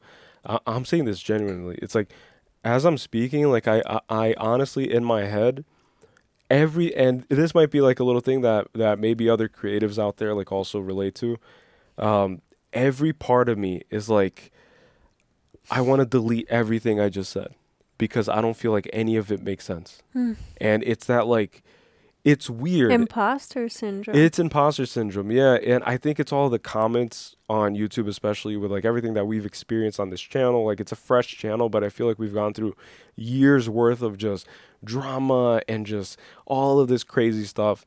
And I feel like a lot of these comments get to my head eventually. Like I try to not allow them to get to my head, but it's like, I don't know how to explain it, but I just wanted to share it because my whole idea is just to be as transparent as I can and just be as vulnerable as I can with you guys. And that's always going to be my goal. Like, I don't care if a million people watch us, if a billion people watch us, it's always going to be me speaking exactly how I am. I don't care if a network comes to us and says like, hey, sign over here and we'll, give you a network television show. It's like, I'm still going to speak the same way. Like, that's always going to be a precondition. Like, that's always going to be a non-negotiable. I'm always going to speak my heart out, speak my truth. And I'm always going to end every other sentence with, I don't know if that makes sense. I don't know, or whatever. Because it's just imposter syndrome. Like, I have a heavy imposter syndrome. And I just wanted to say that because I hope that something I say makes sense and connects with someone. No, but it does. But it's interesting. It's like you just get in your head and then you're like, I don't even know what I'm saying. Like I always feel that way. I feel like a it's so crazy. numbskull or whatever they call it. Me too. Like, I feel super unqualified. It's because I dropped out of college. I dropped out of college. We both dropped out of college. I dropped out of community college. Not bashing community college because I actually enjoyed like the short period. I made a bunch of friends. But I stayed in community college for like a few months, and then I just decided it's not for me. Like, I can't do school. Like, I can't learn that way. It's not how I'm programmed. Like, I have to independently pick out my books and read when I feel like it and create and paint and draw and stuff and create videos and express myself. Like, that's what I'm put on earth to do. And for me, it's like very much the opposite, because in my head it's like I wasn't qualified for college. Oh, really? It's like I felt like in the sense like I wouldn't amount to anything. Oh, you know what I'm saying? like It's like it's professionally. very much it's very much like because I wanted to be a vet at one point, and then it's like, oh, but that's like medical school. Like, I wouldn't be able to get through that. And then it's like, I went into psychology major, and then it's like, I didn't feel like I was like qualified for that either. Like, in the sense that it's like, I just always doubted myself, you know? And so even if I had completed college, which I was almost there, like I had I had graduated high school already with almost an associate's degree. Right. So my point is like, I was almost there, but then it's like I had doubted myself so much, and I think it's a good thing. Like, I think that there was a reason why I also just didn't gravitate towards school in general. Like, I did it more so to like please my parents, because I wanted to take a hiatus from school after high school, but then I ended up going to college. But then to my point is that it ended up working out, because even though I still have that feeling, like the insecurity of like being unsure of like what my purpose is, kind of, I think that it would have been worse if I had like stuck through something that didn't really like feed my soul, kind of, because this feeds my soul. It's like us talking here, doing what we do. But what I'm saying about like not like being unsure of my purpose is like a whole different thing. It's just like a feeling, but then that could also just be the voice in my head that's like telling me that I don't have a purpose to fulfill or step into, Yeah, because look, technically right now I'm supposed to be halfway through or already done with medical school, because like if I went down the route that my mom had kind of like presented me, which again is literally like winning the lottery, right? I don't devalue that privilege that I had of having a mother who is a single mother, who raised us by herself, who was able to offer me the opportunity to like, hey, if you really want to be a doctor, like you don't have to work, I'll work and we'll figure it out, and the whole family will pitch in and we'll get you and we'll make you a doctor. It's like the whole family was like willing to like help out in like different ways, And I was the one that said, I was like, I just can't do it. Like, I can't, it's not for me, Yeah. And it worked out best because now I don't have an enormous amount of student debt. I get to do what I love, which, by the way, no joke, and you can kind of like, I can't speak. Vouch. You can kind of vouch for this. Yeah. I can speak on this movie, for example, for 5 more hours. right? I think I could too, but in the sense of like brain fog, I Yeah. probably couldn't. Like I'd probably feel like tired if I didn't sleep or Yeah. or whatever. You know? No, true. Yeah, like I'm like starving right now too, and like that's what's gonna kind of shorten it. But my point is, I can speak for hours on literally anything, because I'm telling you guys, like I view everything in my life now with this process of like awakening and like assimilating new information. I view everything with new eyes. Like everything, I can spot a new thing in every thing that I experience every single day of my life. Like if I go on a walk, I'll notice like new parts of a tree that I've walked in front of 100 million times, and it just goes on and on. But anyways, yeah, like we've been noticing more birds. We've been living in the same like kind of place for you for longer, but we never noticed like birds as much as we do now. Like something as simple as that. It's like we hardly look up as like everyone. I'm saying like we as a humanity, like or at least here in the US especially, it's like we hardly look up. Like literally that movie title thing, the Don't Look Up one. Yeah. It's like whatever, but it's like literally it's like paying attention to the world, kind of, you know. We're always like glued to devices or just like staring at our feet or whatever, you know. It's like not really absorbing what's going on around us, and that's something that has been different, kind of, you know. And that just tying it back into the movie, like that's what is important during this process of integrating all aspects of yourself and just really kind of curing yourself of yourself, you know, and just really kind of tackling these things that you usually neglect and you push aside and you throw in the back burner, and you kind of say, oh, like one day I'll deal with it. Yeah. One day I'll address this deep-seated trauma that has, you know, stirred up this anger and this resentment within me every other day, but I just kind of ignore it and I say it's not a big deal. But that's what makes you the Hulk, and that's what makes you this monstrous thing that can't really be tamed and can't really be controlled. But just moving along I here. had to readjust because I was like feeling like a rib pain. Gotta be careful. General equals dad equals elements of Romeo and Juliet. I think that their love is also forbidden in the same way, kind of. It's not two families, but it's these two people who are kept from each other because it's forbidden. It's like you cannot.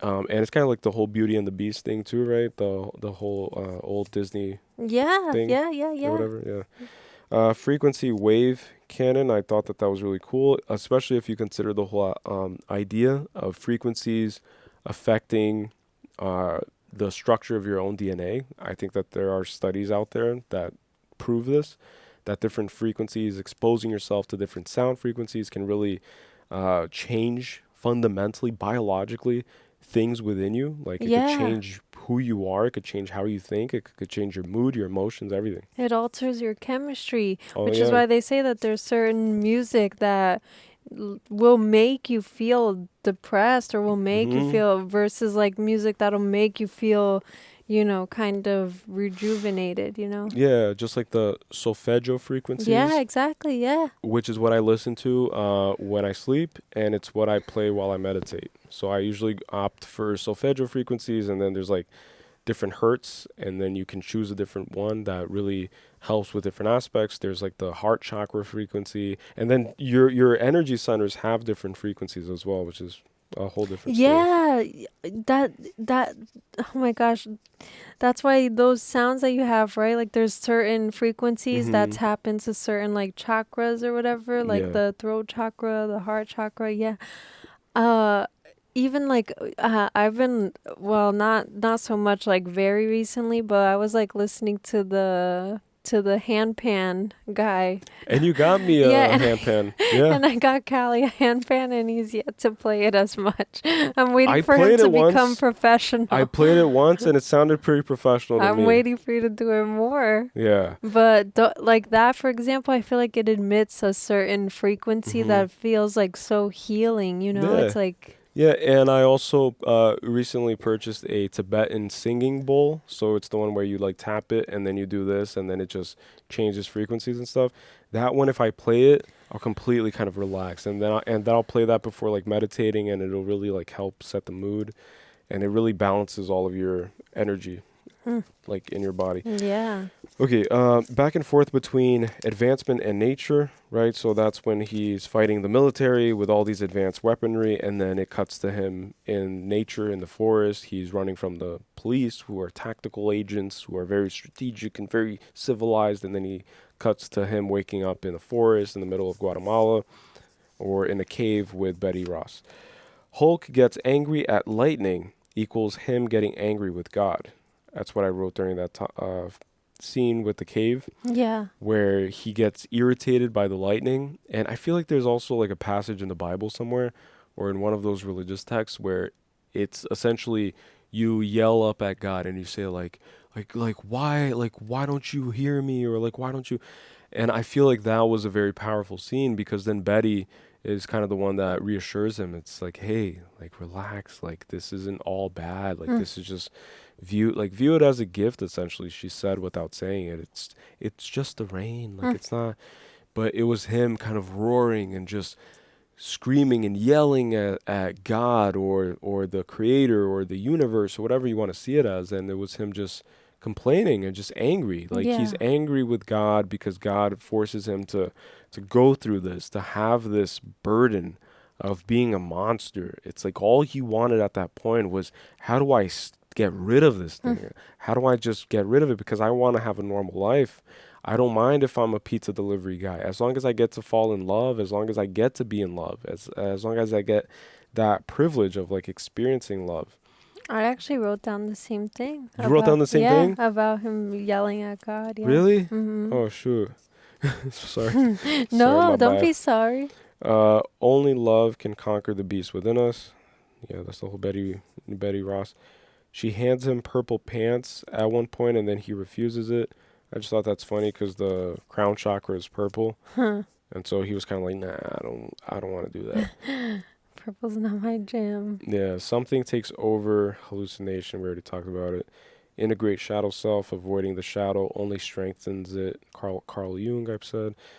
Mr. Blue equals more curious than cautious. This part was really poetic to me.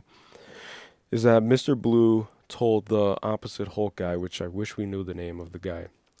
But the opposite Hulk, or Hulk, the evil Hulk. So Mr. Blue said to the evil Hulk that he's more curious than cautious. And then I wrote on the second line that the general also equals more curious than cautious. And that's what started all of this. So it's curiosity is what kills the cat, is what they say, right? Is what killed the cat. And then I feel like it's the same thing.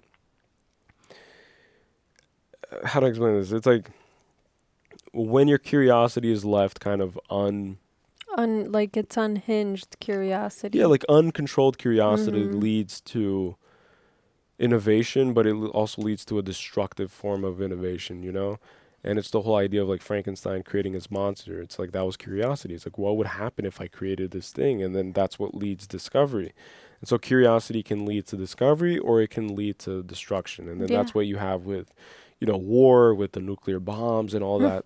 All that stuff, like that was curiosity that led to the creation of the nuclear bomb. And it's also curiosity that led to the creation of healthcare, of eventually one day, hopefully, to the cure for cancer. And so you have the nuclear bomb and the potential cure for cancer. And both are led by curiosity. And both are kind of reliant more on curiosity versus caution. But I just found that interesting, how for chaos and destruction and for selfish reasons of the ego, like Mr. Blue wanted to just create it himself, like he wanted to be the one responsible, like creation from his hands. It's like, I am God now, like I created this beast that's more powerful than any man. It's that pride, it's that ego, like this is more adrenaline rushing to him than any Nobel Prize in that moment, I believe, and that's why he like falls down and smiling. But I feel like when you have more curiosity than caution, it leads to destruction. But when you have caution in balance with curiosity, then you lead to development in a positive way. He's smiling because he doesn't get to see like the result of it, you know, like the full effect of it, of like he doesn't see the destruction that this thing causes after it, you know, gets out of the lab and stuff, out of his like little DIY lab. But then the point that I'm trying to make is that in like the story Frankenstein, right, where Victor Frankenstein creates the monster, I forget the exact reasoning, but I think it had something to do with like company, and like he wanted to create the monster as like basically a son, right? But the monster was atrocious to him, and so he denies the monster as like being his creation after seeing how atrocious he is. At first he's like, oh, I've done it. It's like eureka, you know, it's like, wow, especially for like Victor Frankenstein is kind of like a scientist too. But then to my point is that like upon seeing what he's created, really seeing it, he's more terrified than he is like in awe of it, if that makes sense. And you know, which I think would have maybe even been the case with him. Like if he saw the Hulk or even the evil Hulk and what they were really capable of, and not just their form, but their capabilities, then it would be a fear, a terrified feeling. Like he would, you know, versus being so much like I don't know, being enamored. Yeah, like, because then curiosity draws its line. It's like, all right, there's no more space for curiosity. Now you see the full effect, and now you can either choose to like, you know what I'm saying? Yeah. It's like, and isn't that a common trope also? And I keep mentioning the Bible, and I've already said this before. Like, I don't subscribe to any religion specifically. I'm a seeker, so I like to read obviously everything that is available to me to learn from. But isn't there like a common trope in the Bible where even God, right, like when he created everything, like in the beginning of Genesis, essentially, it says, and God created all the fowls of the air, and he said that they were good, and he it was created all. good, yeah.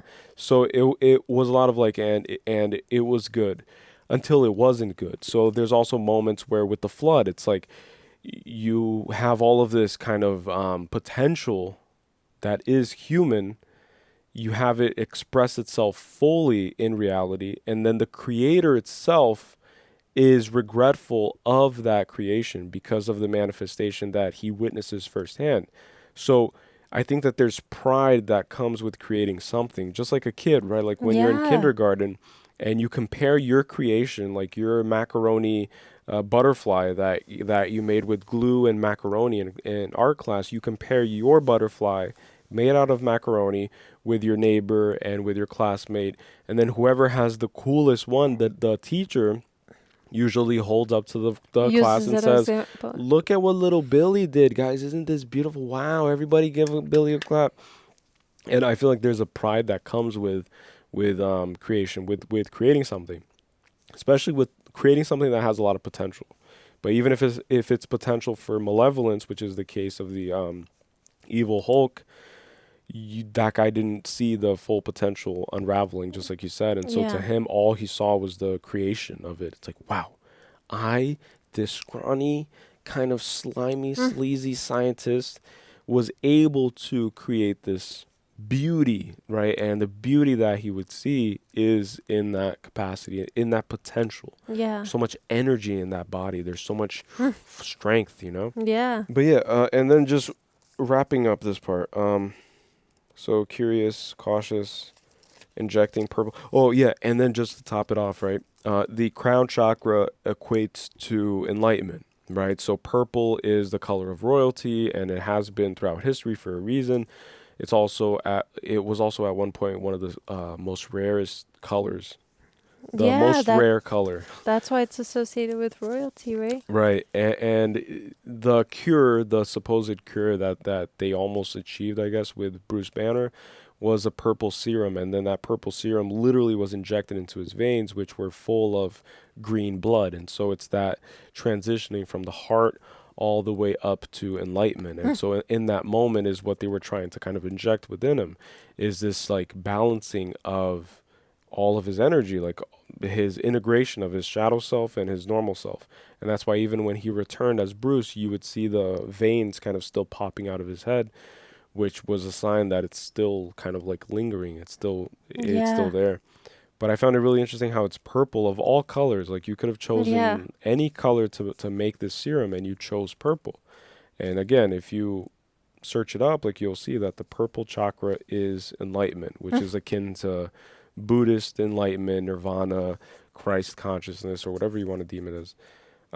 Full yellow moon, I thought about werewolves. So it's that whole trope also, you know? That's what I thought about too, because I thought about how, like, I've seen, like, I don't know if it was like a show or something, but they were like talking about how the werewolf transformation is like probably painful because you're turning from human form into the form of a wolf, you know? Yeah. And you have to break every bone in your body in order to morph into that shape. And then that's what I thought about with Hulk. Like, that's what Bruce Banner experiences. And I think it's exactly that. Like, it's the same framework, but obviously tweaked creatively in order to make it its own thing. I think it's very creative. Like, the idea of Hulk is very creative. And I think it's just a modern twist on this ancient story of a werewolf, which is, again, like, also used in the story of Dr. Jekyll, you said, right? Yeah. Dr. Jekyll and Mr. Hyde. It's like it's the same thing. It's just repeated. It's it's the neglected aspects of you is what comes out at night during a full moon, and the moon in occult philosophy and ancient kind of wisdom, it was considered to be a female energy, a motherly energy that would be responsible for governing the mind. Yeah. And then the sun is responsible for governing the soul. And then it's the masculine is the sun, and the female and the feminine is the moon. And so under a full moon, everything is revealed. And that's when witches back then, like before the witch hunts and the trials of witches or whatever, like they would conduct their rituals and their sacrifices on a full moon, like on a full moon. Yeah. And and then I think that's it. And then at the end, I just said that the warrior dude, who is the evil Hulk, wants more of what Mr. Blue could offer, which is he wanted to become or approximate himself closest as he could to God. And I don't know where I was going to go with, and then when the general said, like, oh, like, by now you should have been general, like, you should have been a general also. And then he says, I've always been a warrior and I'm always going to be a warrior. I think that some people are born with that warrior mentality. And I think that that's what led to him pursuing this betterment. And so I don't think he's even evil. He's just curious. Yeah. You know, he's curious to see what he can fully accomplish if he sees this ambition through. Yeah. Which he saw. Like, he becomes Icarus and he flies too close to the sun and then he falls. And then he dies. Well, he doesn't die, but he gets subdued. Yeah, what happens? I want to know what happens to him. Yeah, and then that's it. So that's the Incredible Hulk for me. I'm going to zoom through. Oh, no, you got to go slower than me now. Okay, I pointed it out. It was interesting because while they were chasing down Bruce in Brazil, right? Do you see them like playing like drums, and you see them playing soccer, and you see them like like playing rhythmic music, whatever. And then something I pointed out is that it's such a cultural difference between like the US and like other countries like Brazil, for example, because I feel like exactly what it was like depicting, like the US coming fully armed, military, just creating chaos, like chasing down this guy, and everyone's unbothered. It's like everyone's just playing soccer and dancing and talking about food and whatever. It's like they're just minding their business. And I feel like the thing that I'm trying to point out is that in the US, what I notice is that everyone is preoccupied with everything. Yeah. It's like people have the news on 24 hours a day.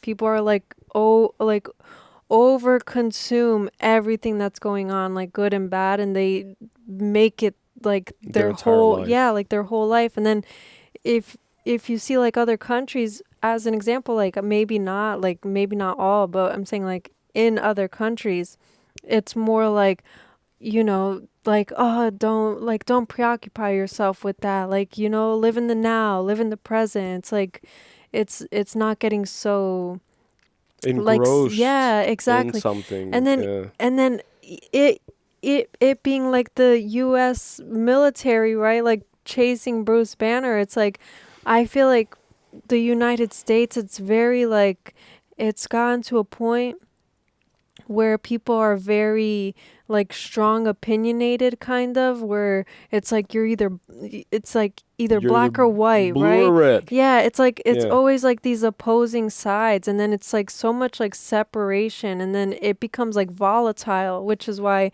I associate like military with the US, like in that scene, like literally and metaphorically, and then these like free-spirited people who, you know, are just, you know what I'm trying to say? But I just wanted to point out the cultural difference, I guess. Yeah, and I think that there's a paranoia that comes with this level of quote unquote advancement or military advancement for sure, because the US is the country that spends the most on military infrastructure, right? So I think that there's a paranoia that comes with, okay, so we are a very powerful country. We're the most powerful country in the world. It's like always having to assert it. And then it's always trying to like protect and preserve this position of grandiosity, you know, while other countries are just kind of like, all right, so the U.S. is already taking that throne, so we just let's play soccer and let's just try to survive, you know, because like living in Brazil, like that's what you see. All of Brazil is obviously not like what was shown, because that's like the most impoverished place in Brazil and one of the most impoverished in the whole world. But it ironically, it has the strongest sense of community, because I've seen documentaries, I've seen YouTubers, I follow a few YouTube channels of Americans who go and visit these impoverished places, and it's the most fascinating thing ever, because it's the strongest sense of community and bond. Like even the drug dealers and the drug lords who kind of own these places, they give back to the community, and they do more for the community than the government itself does, or the mayor of Rio, or anything along those lines. Yeah. And so it's just interesting because they find a way to not only survive but to thrive. Yeah. And I feel like that's what being human is, and you thrive through community.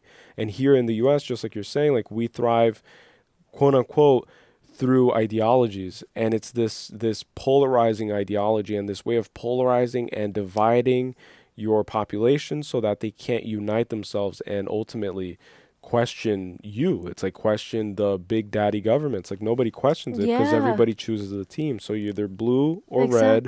And then the more extreme you are on these poles or on these positions, these opposite poles, the more you distance yourself from the middle. And then over time, and as you have kids and as you kind of brainwash them with the same ideology that you've been brainwashed by your grandpa and your great grandfather and your father, it's like you just perpetuate this cycle that's incessant. And then what happens is you distance more and more to a point where you don't even know if a middle ground even exists, because to you it's not even part of your vocabulary. Like middle ground, it's like peace. Like what is that? Yeah, it's like unfamiliar. It's like foreign. Yeah, because all you've ever known is just blue.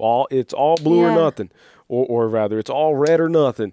Those freaking liberals, and then you have the... I don't even know the concept. Yeah, but then it's like, it's the same thing, and then it happens with everything. It's like the Team McDonald's, Team Burger King. Yeah, team it's like, it's whatever. always like having to... It's like assert, assert yourself on something, you know? You have to be prideful of something. Yeah. That's what Americans love to do. But then the next thing I wrote was when you pointed out that he was wearing a red sweater, I thought that it was literally like a target on his back, because it's red. It's like of all the colors, it's red. It's like it's like the most noticeable color. It's like if I put like a red thing right here, like your eye would probably stay on it the whole time. It's like your eye just gravitates towards red, like a bowl gravitates towards a red, kind of I don't know what they call that, but it's that ole thing, right? Yeah. Okay, hold on. Then I wrote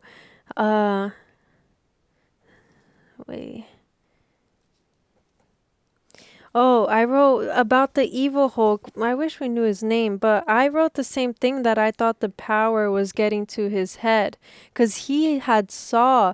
This is why I don't think that, yes, it was curiosity, but I do think that it was like egotistic because he saw firsthand what the Hulk does.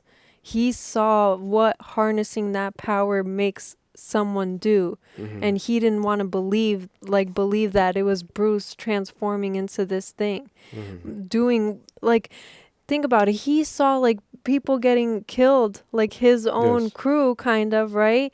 And he saw, like, he even said, he's like, oh, he threw that thing like it was a softball. He was enticed by the power that it would give him. That's why he was like, he threw it like a softball. Like, he wasn't paying attention to it being like catastrophizing. Yeah. Like it being like a dangerous and like very like bad thing, fine line thing. It's like, you know, you don't really want to dabble in that again. It's like, oh, we made the mistake of like creating that. Instead he was like, oh, like the power that it harnesses. It's like, imagine, it's like that's what happened with like things like the nuclear bomb. It's like, oh, the power that it would harness and a million suns. How many people it could kill. It's like, think about that. And then when it happens, it's like, you know. And I think that the evil Hulk too, like as you could tell when he was first introduced, he was privately escorted onto the military base, and within the military, he reached the highest level because he became like a living legend within the ranks, right? And so in order for you to even elevate yourself beyond, like through the freaking hierarchy to the level that he got to, it takes a lot of ego, a lot of drive, a lot of pride in what you are and what you're capable of. But then he met one person, one man who outranked him in the human capacity. And so his expertise in the gun, like he can't John Wick himself to Bruce Banner level. And so the only other option is having to become what you're fighting. Exactly. And also it's very interesting because you have to, in order to defeat your enemy, you have to become your enemy in certain ways, like not become your enemy, but you have to fully embody them in order to learn who they are and learn every part of them. The power was getting to his head is the point that I was trying to make with the evil thing, yes. Keep going. No, that's it, that he couldn't achieve Bruce Banner's level, and so you have to like embody your enemy in order to learn its weaknesses. But the way I see it too is like, that's not necessarily true, which is why I think that it was flawed, and that's why it led to his demise. Because if you think about the story of like David and Goliath, for example, it's like a whole army of men felt like they couldn't stand up to Goliath because he's this giant, right? And they all cowered away. But then David, this like, you know, unassuming person, but then that's the problem, is that they could have found a way that was like a David approach to this Goliath, right? Which would have been like maybe just like helping him control it, or like helping him actually find a cure, for example, instead of being like power hungry, right? But then, I don't know where I'm going with that. But then instead they wanted to just create another Goliath, you know, like to face the Goliath. I think that in this story, David was Bruce Banner, and then Goliath was the U.S. military. Yeah, but that's what I'm saying is like in the literal sense, it's like like he was their Goliath and they approached it wrong. And then in the sense like of us watching, like Bruce is the David. Yeah. But then, anyways, okay. When it started raining, right? When that like explosion happened, and then Hulk like shields Betty, and then it started raining like out of nowhere, and then the fire kind of extinguishes. I said that was definitely like a divine intervention, kind of like it was just like in Lord of the Rings with the eagles. Yeah, exactly. It's like it was just like destined, like it was divine intervention. Yeah, it was divine intervention. Like it just started raining when there was like, when things were going up in flames, and then it saved both of their lives, because Hulk could have easily still died like in that like in being engulfed in flames, and Betty could have died, but instead the rain started pouring, and then it just like cleansed all of the destruction that was kind of happening. Yeah. Yeah. Yeah. And then, okay, hold on. Because I kind of said stuff while you were talking too.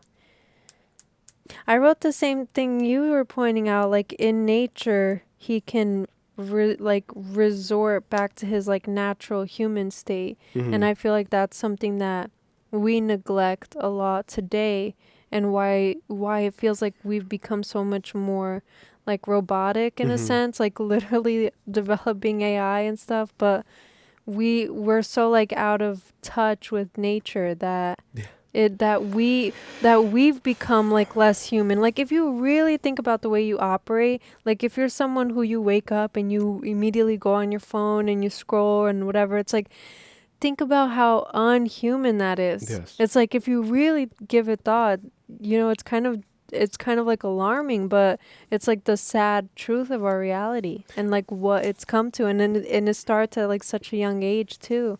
And if you look at what's happening now, because today, as of this recording, it is February 9th, the Apple Vision Pros were recently released a few days ago, and in less than 24 hours, people were already using this virtual reality headset to drive, to cook, to walk around in public.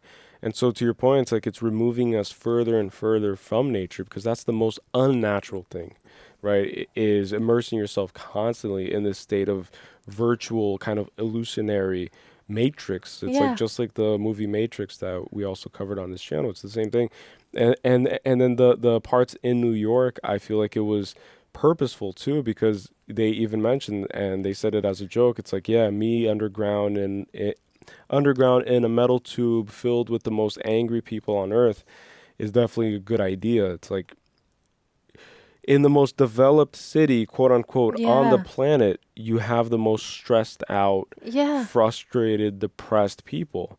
And even if you go to Japan, it's like people say that they work so much and prioritize their well-being so little in like Tokyo and like ultra developed centers that you can see them falling asleep while they stand up on the train to go back to work. And so like that's their day-to-day life.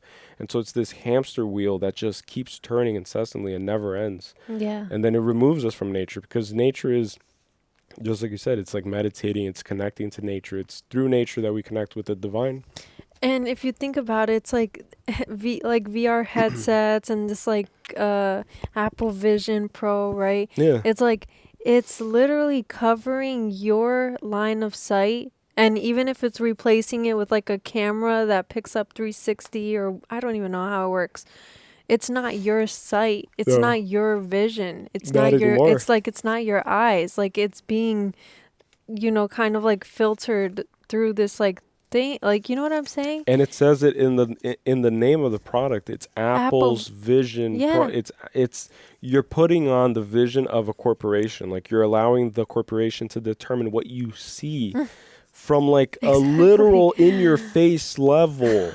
It's like, it's not just your phone anymore where you can lock it. It's going to get to a point where it's like insertions into your eyeball. It's going to be direct eye contact, kind of like, it's going to get so seamless, this technology, that you're just going to be able to just chip yourself, just tap here and then just turn it on. Yeah, it's like, it's wrapped around your head. Like, think about that. It's literally like, it's 2 iPhones, literally.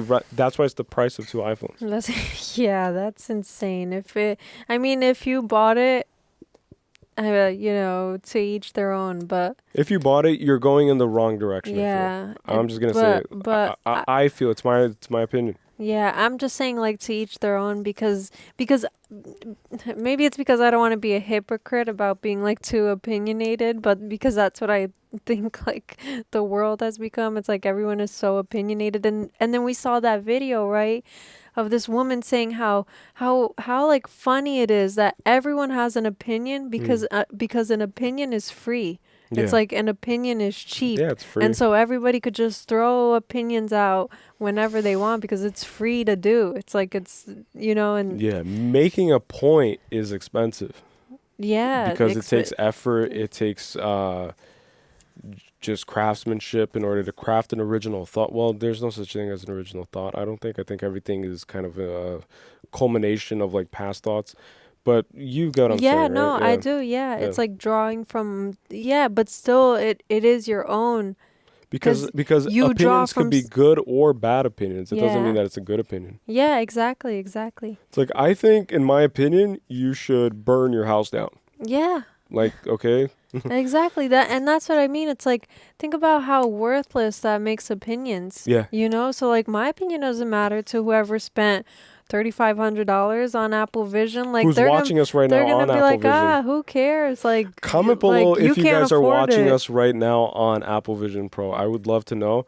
Again, like no shade whatsoever. All I'm saying is like careful with this path that you're heading down in order to not lose yourself in it. Because Yeah. we've seen, like that's what these movies always warn us of, you know? It's a Yeah. cautionary tale of what happens when you allow yourself to fully lose yourself in this virtual reality that's ultimately controlled by an outside third-party institution, corporation that does not value human life to the point where iPhones are made in factories where they had to put things outside of the window to catch the bodies because people and workers were being worked to death quite literally, and they were jumping off and trying to commit suicide. And then you have these cases where Apple, the company where Steve Jobs was, you know, one of the greatest human beings on earth, and then you have to question why. Like, why was Steve Jobs considered one of the greatest people on, like Jesus reincarnate, like a lot of people believe.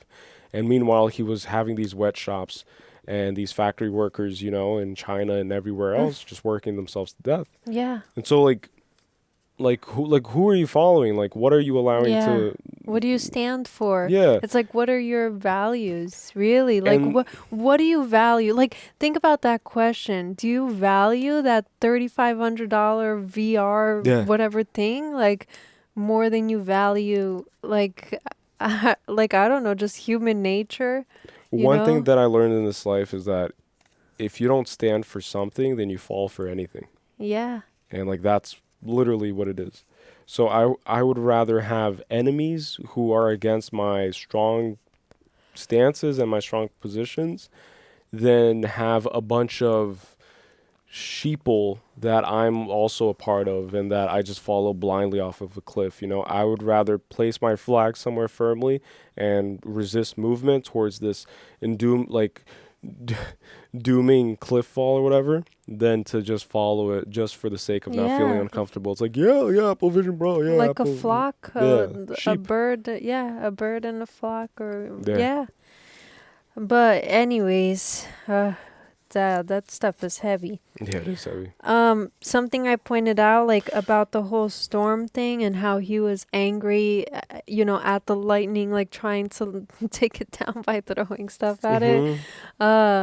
So and then I also made the connection of him being angry with God, because we often associate, like, if you believe in that, we often associate like the weather being a correlation or like transposing the emotion of God, right? It's like, even though God, God is everything, but you get my point. But but then what I'm trying to say is that we associate storms with being like grief and being, Scary. melancholic and being scary and being all these things because of the story. For example, the story in the Bible that you reference, which is the flood, that Noah builds the ark and whatever, but it's the flood that wipes out humanity. And then God creates the rainbow to promise that he'll never flood the earth again. And that's why when we see rainbows, we're so like, we always like turn our eyes to it. And then when we look at thunderstorms, a lot of people are afraid of thunderstorms. It's like, because, it's subconsciously, it's so crazy. Like, think about that. The people who are afraid of thunderstorms, it's because like subconsciously they're afraid of God. There's like a tie to that like flood that like wiped out humanity, and it's like a PTSD. And then that's what I wanted to point out about what you were saying about his like PTSD in the shower. And something I wrote down was that when you experience PTSD or trauma, right? Like PTSD doesn't have to be just physical. It could be emotional, like emotional trauma. Your body remembers, and that's why you can tap into that feeling again of that trauma. And if it was physical, you can literally sense it. And then in relation to like the whole storm thing, it's like, if you're afraid of thunderstorms, or people who are afraid of thunderstorms, which I think everyone has like a subtle fear of thunderstorms, if it goes on too long, if it seems too like, chaotic or whatever. Yeah, unpredictable. exactly. Yeah, because it's from a primordial space. It's because like that probably did happen. Like, I don't know, but for example, it probably did happen where the world was like threatened by being flooded, or it was flooded, or whatever it is. It's like, and we remember it because I'm like imposing my belief, so take what you want, but in a sense, like we're like reincarnated, it's like we're remembering past lives. Yeah, so we're like, we have like that pain body, that like that trauma, like PTSD. And then when he's in the shower and that happens, and he has like that flashback or envisions the like bullets and stuff, he curls up in the fetal position, naked. Wow, I didn't even pick up on that. Yeah, and just like naked in the shower in a fetal position, and that's like in water. That's too. like the most like vulnerable state that you can find yourself in. Yeah, because like people fight their whole life to find light in their life, and they want to prioritize light, and they want to eliminate darkness. But if you think about it, like we all spent, most of us, right? Because there are premature births and stuff. But we mostly spend 9 months in darkness, submerged in water. Yeah. And so drowning, quote unquote, not really drowning, because we're obviously staying alive and stuff. But in complete darkness, with our eyes shut, and just for 9 months. Yeah. And so I think that that's what brought him comfort maybe in the shower. It's that when he got PTSD, he just reverted back to the fetal position, and there's water falling on him. And then people say that water is a purifying agent. Yeah. And so even this idea of like referring to God as a male energy, I feel like that's what throws a lot of people off of religion. It's because we anthropomorphize this divine creator.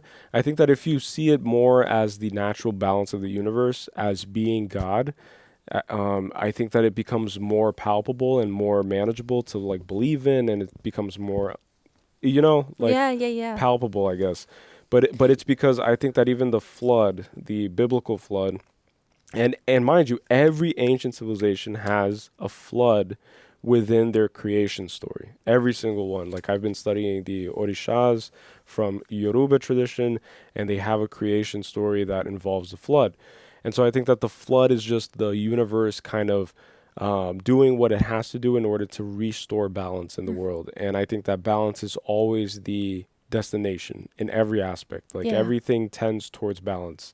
And everything that kind of fights against that is eliminated, or it's just kind of beaten into submission until it returns to that point of balance. And I think that that's what happened. I think that our history is very nebulous, right? Where it's like it's not straightforward. It's not really like we're not told everything, I don't think. Yeah, no. And we don't know everything, I don't think. Like we claim to know everything, but we don't know much. Like we're always discovering new things through archaeology, archaeological discoveries. Yeah.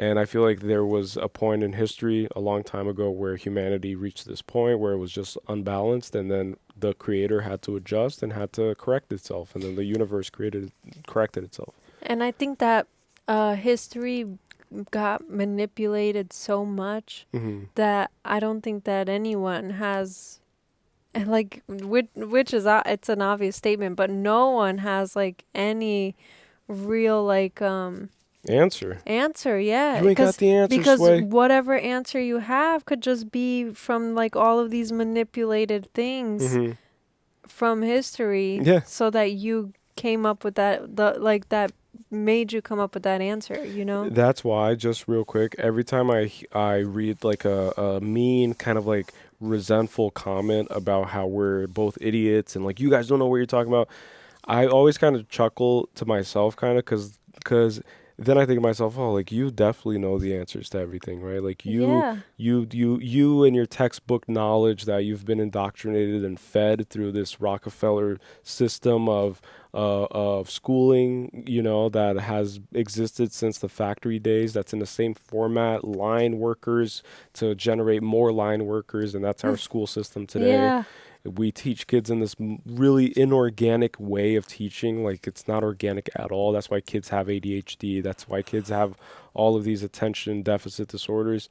But you and your textbook knowledge, you hold all the answers. And so more power to you, Mazel Tov. Yeah. But I'm going to continue questioning everything. I'll question the Pope himself. I'll question the president himself. I'll question anyone and everyone because no one's above me and no one's above God. And no one's like the only thing that I won't ever question is the existence of what I believe, which is in a great creator. And that's it. And that creator instilled in me this curiosity to pursue and seek the truth, and that's what I'm going to do for the rest of my life, even knowing that I'll never arrive at it until I perish, until I go on to the next adventure, just like Frodo. But the other thing I wanted to point out was that during that storm, when Betty goes to calm him down, she calls him by his name, and she says, Bruce, and then in his face, you see that he recognizes that that's his name. And that's when he like sits down next to her. And then every time she says his name, there's kind of like this like understanding, you know, like this connection between them. But then that's what I was going to say is that we from birth are given a name, and that's by no coincidence. It's like we're given a name, and that's how we identify themselves. I'm like, oh, themselves, like you guys, not me, because I'm a otherworldly being, alien. I was just one of the voices in her head. But how we identify ourselves. Yeah.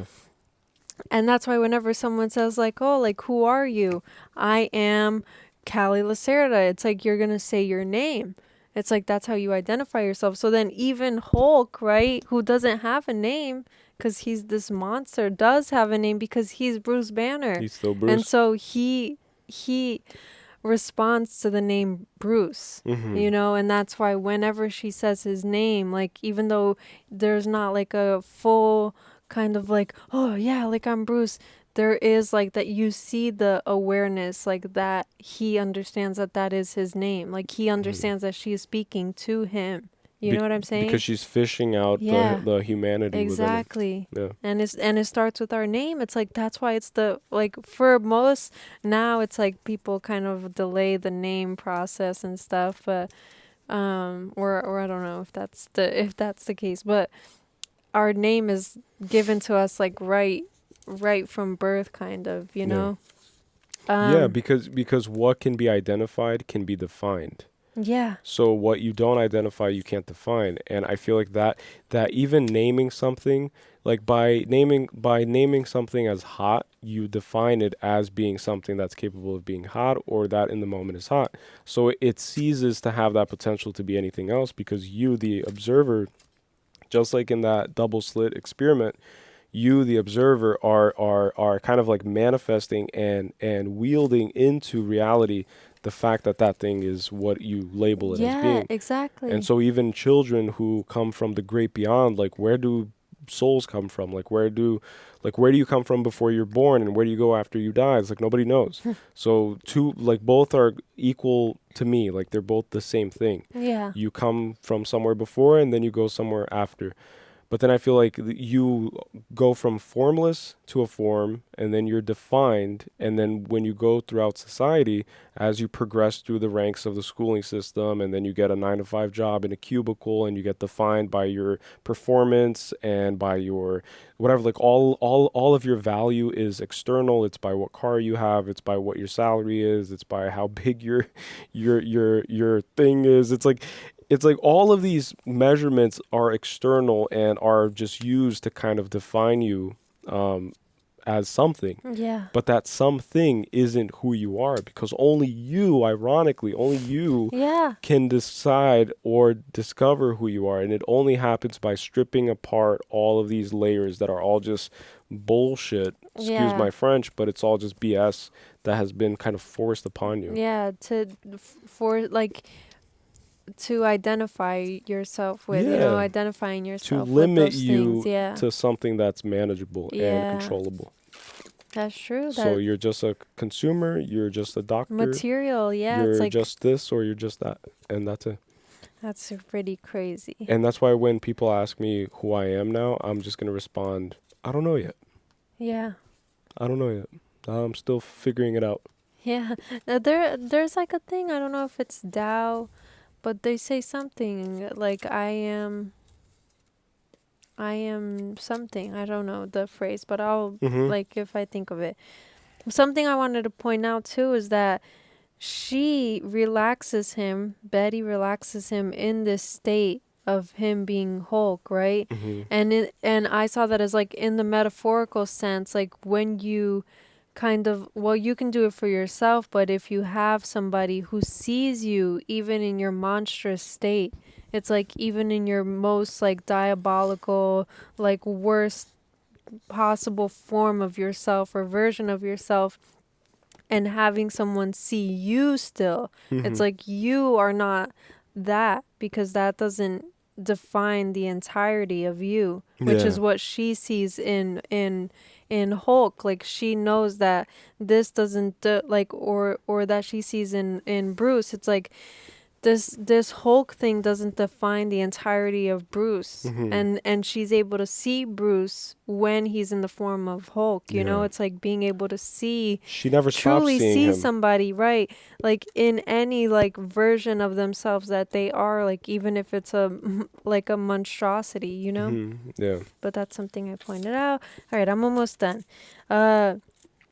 The whole like it's kind of like obvious, like don't judge a book by its cover, and that's like when Mr. Blue was like, oh, like when I saw how much power, I didn't think that you would be this like unassuming man. It's like This is the whole David and Goliath. yeah, it's like you being like basically implying that he's like nothing like what he imagines Hulk is. It's like this like powerful godlike, like he said, it's like whatever, it's like the amount of power that it can harness you wouldn't presume that he would he would. But anyways, it's don't judge a book by its cover, which is interesting. It's Which like is the oldest trope ever. He's like a nerd. He's like a or I don't know if he is a nerd, and that's not an insult. When I say nerd, it's not an insult, but Bruce Banner is a nerd. But then he's also this complete opposite. Isn't there a story in the Bible too? I think it's Joseph, the one about the coat, where the other brothers get envious about his coat. Yeah. And then he gets taken to Egypt as a slave, and then he goes from slave, literally rags to riches. Right. And then it's the whole thing about like, don't judge a book by its cover. Yeah. And then his brothers go because there's a famine, and they kind of beg for food because Egypt is the only one that prepared, because of Joseph's foresight and his ability to kind of receive divine guidance and messaging. But then my point is that he becomes the Pharaoh of Egypt. Like he goes from this unassuming kind of child, son of a shepherd to Pharaoh, yeah. And then they don't even guess that it's him. They don't recognize him. Yeah. And then he has to like say it, and then they're like, oh my gosh, our brother, Yeah, exactly that. Another thing, I'm almost done. The evil Hulk, if you look at his face, it's less human than Hulk's face, and that's why I do still associate him as being a power-hungry, kind of like corrupted individual, because he is corrupted, just like the general is corrupted. And if the general turned into a Hulk, he would be very much like how the other guy turned out, which is like a reptilian kind of thing. It's cold-blooded. Yeah, it's like it wasn't. If you look at Hulk's face, he still has very human features, and then he has the Justin Bieber hair. Yeah, he still has his hair, and then the other guy, like the way he turned out was like way bald. different. Yeah, it's like this reptilian. It's like, you know, Bony. it's like it wasn't even a human form. Like Hulk is a human form. It's like if you gave him steroids, you know? Super steroids. But Yeah, true. so he's less human, which is the case. It's like he doesn't operate on a human level, and even though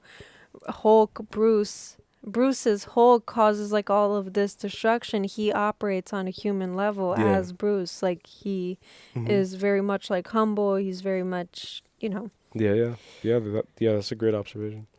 And then the last thing I want to say, which was about the art class thing that you said, was that when a teacher holds up your work and then says like, "Oh, look guys, like look at what this person created." I saw that as like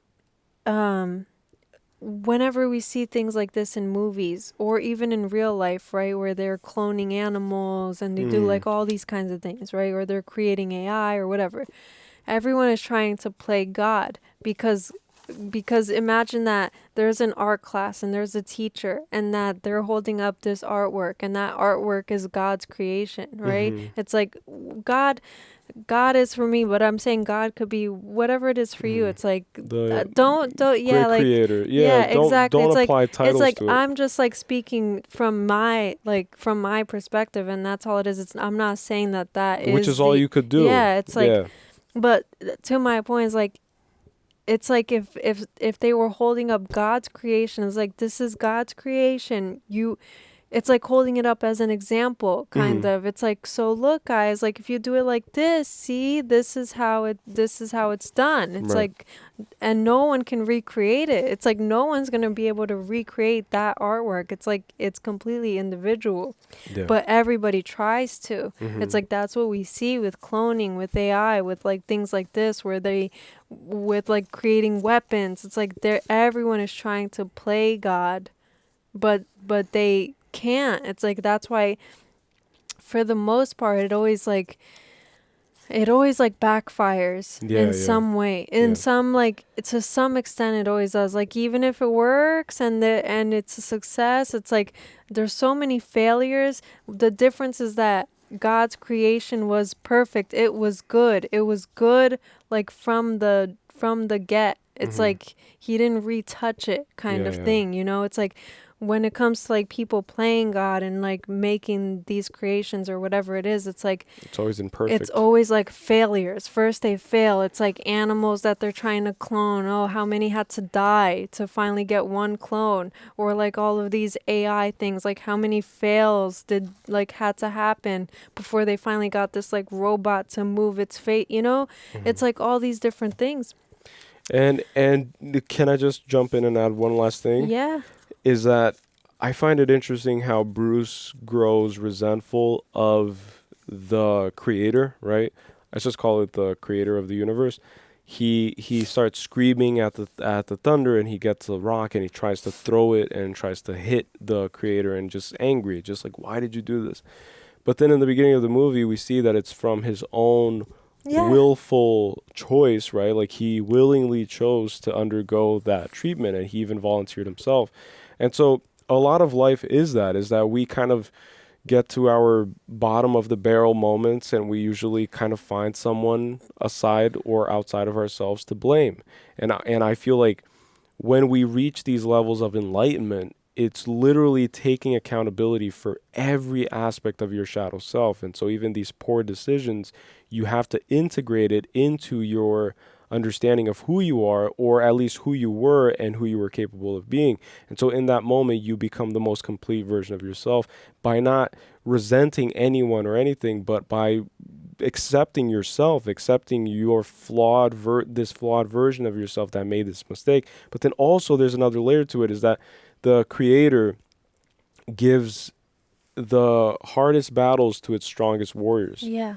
And so Bruce Banner will become wiser because of this. And that's what we see at the end. It's like he gives us a little glimmer of like what to expect. It's like now he's smiling, his eyes are green, he's tapped into that energy, he can tap in at will, maybe like he's like controlling it, he's one with he's one with this power.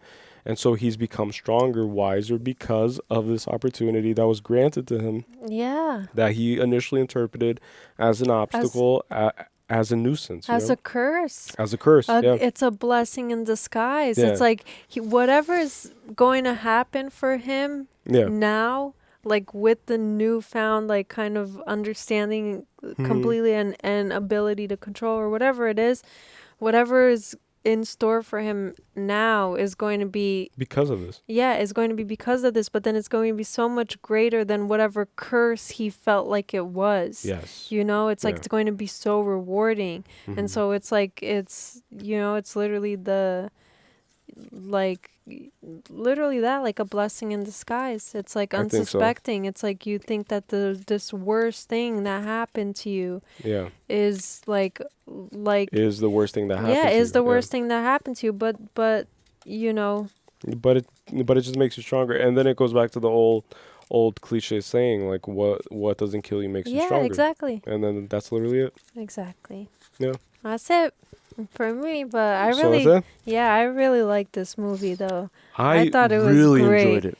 I did not know, obviously, like what to expect, but I just did, like, I just never expect. I don't know what it is, but I think I still have like a prejudice in terms of like certain genres of movies. Like when you think of superhero movies, you usually think like, oh, it's just gonna be like saving people. It's Yeah, like good guy versus action, bad guy. fighting. Yeah, because just like I said before, like I grew up on Power Rangers, and Power Rangers was always about like, oh, like there's there's evil afoot, and you have to go and you have to like morphing time and you have to beat them. But like as I grow older, just like I've been telling you guys, I've been seeing everything as if it's new. It's like everything in my life, I've been seeing it from different lenses completely. Things that I've never really thought about before, like I've been seeing now. And my point is that I've been blown away. Like starting with the Into the Spider-Verse movie, that was the first superhero movie we saw Yeah. on the channel, and then we completed it with its sequel, and then we did Iron Man, and now we did the Hulk, and we're going to continue Marvel. We're going to complete it. But I'm excited. I'm excited to see how the complexity evolves as we go, because there's so many movies. Like that list that we got in order to follow the perfect order. It's like there's so many movies. Yeah. It's like so many phases. And then there's But I'm shows. excited. Yeah, shows. And then we have other franchises too, like Star Wars. I've never seen a Star Wars movie. I've never even watched like more than 10 minutes of it. I want to experience that too, All because I there's know a is reason. vroom, Yeah, it's vroom, zoom, it's zoom, this- yeah, zoom. it's like the little sticks. Yeah, but I just want to like experience, and then Harry Potter too. Like we're gonna complete it, and then everything. Like I just want to like experience the full thing, but fully experience everything. And that's why these videos are always gonna be super long, and it's just us just really like really drawing conclusions. Like a lot of these things are just like new to us. It's like, to me, like as I speak, I come up with ideas that blow my own mind. I'm like, oh shit, I didn't think about that. Yeah. And like that's what's fun about it to me. And if I can make this a living, and if I can make this a lifestyle, then that's my dream come true. Like this is my version of being a professional, whatever you want to call it. This is my graduation moment. It's like it's doing this. It's just simulate, like absorbing art and then just interpreting it, and then hopefully adding value to someone else's interpretation, or I don't know.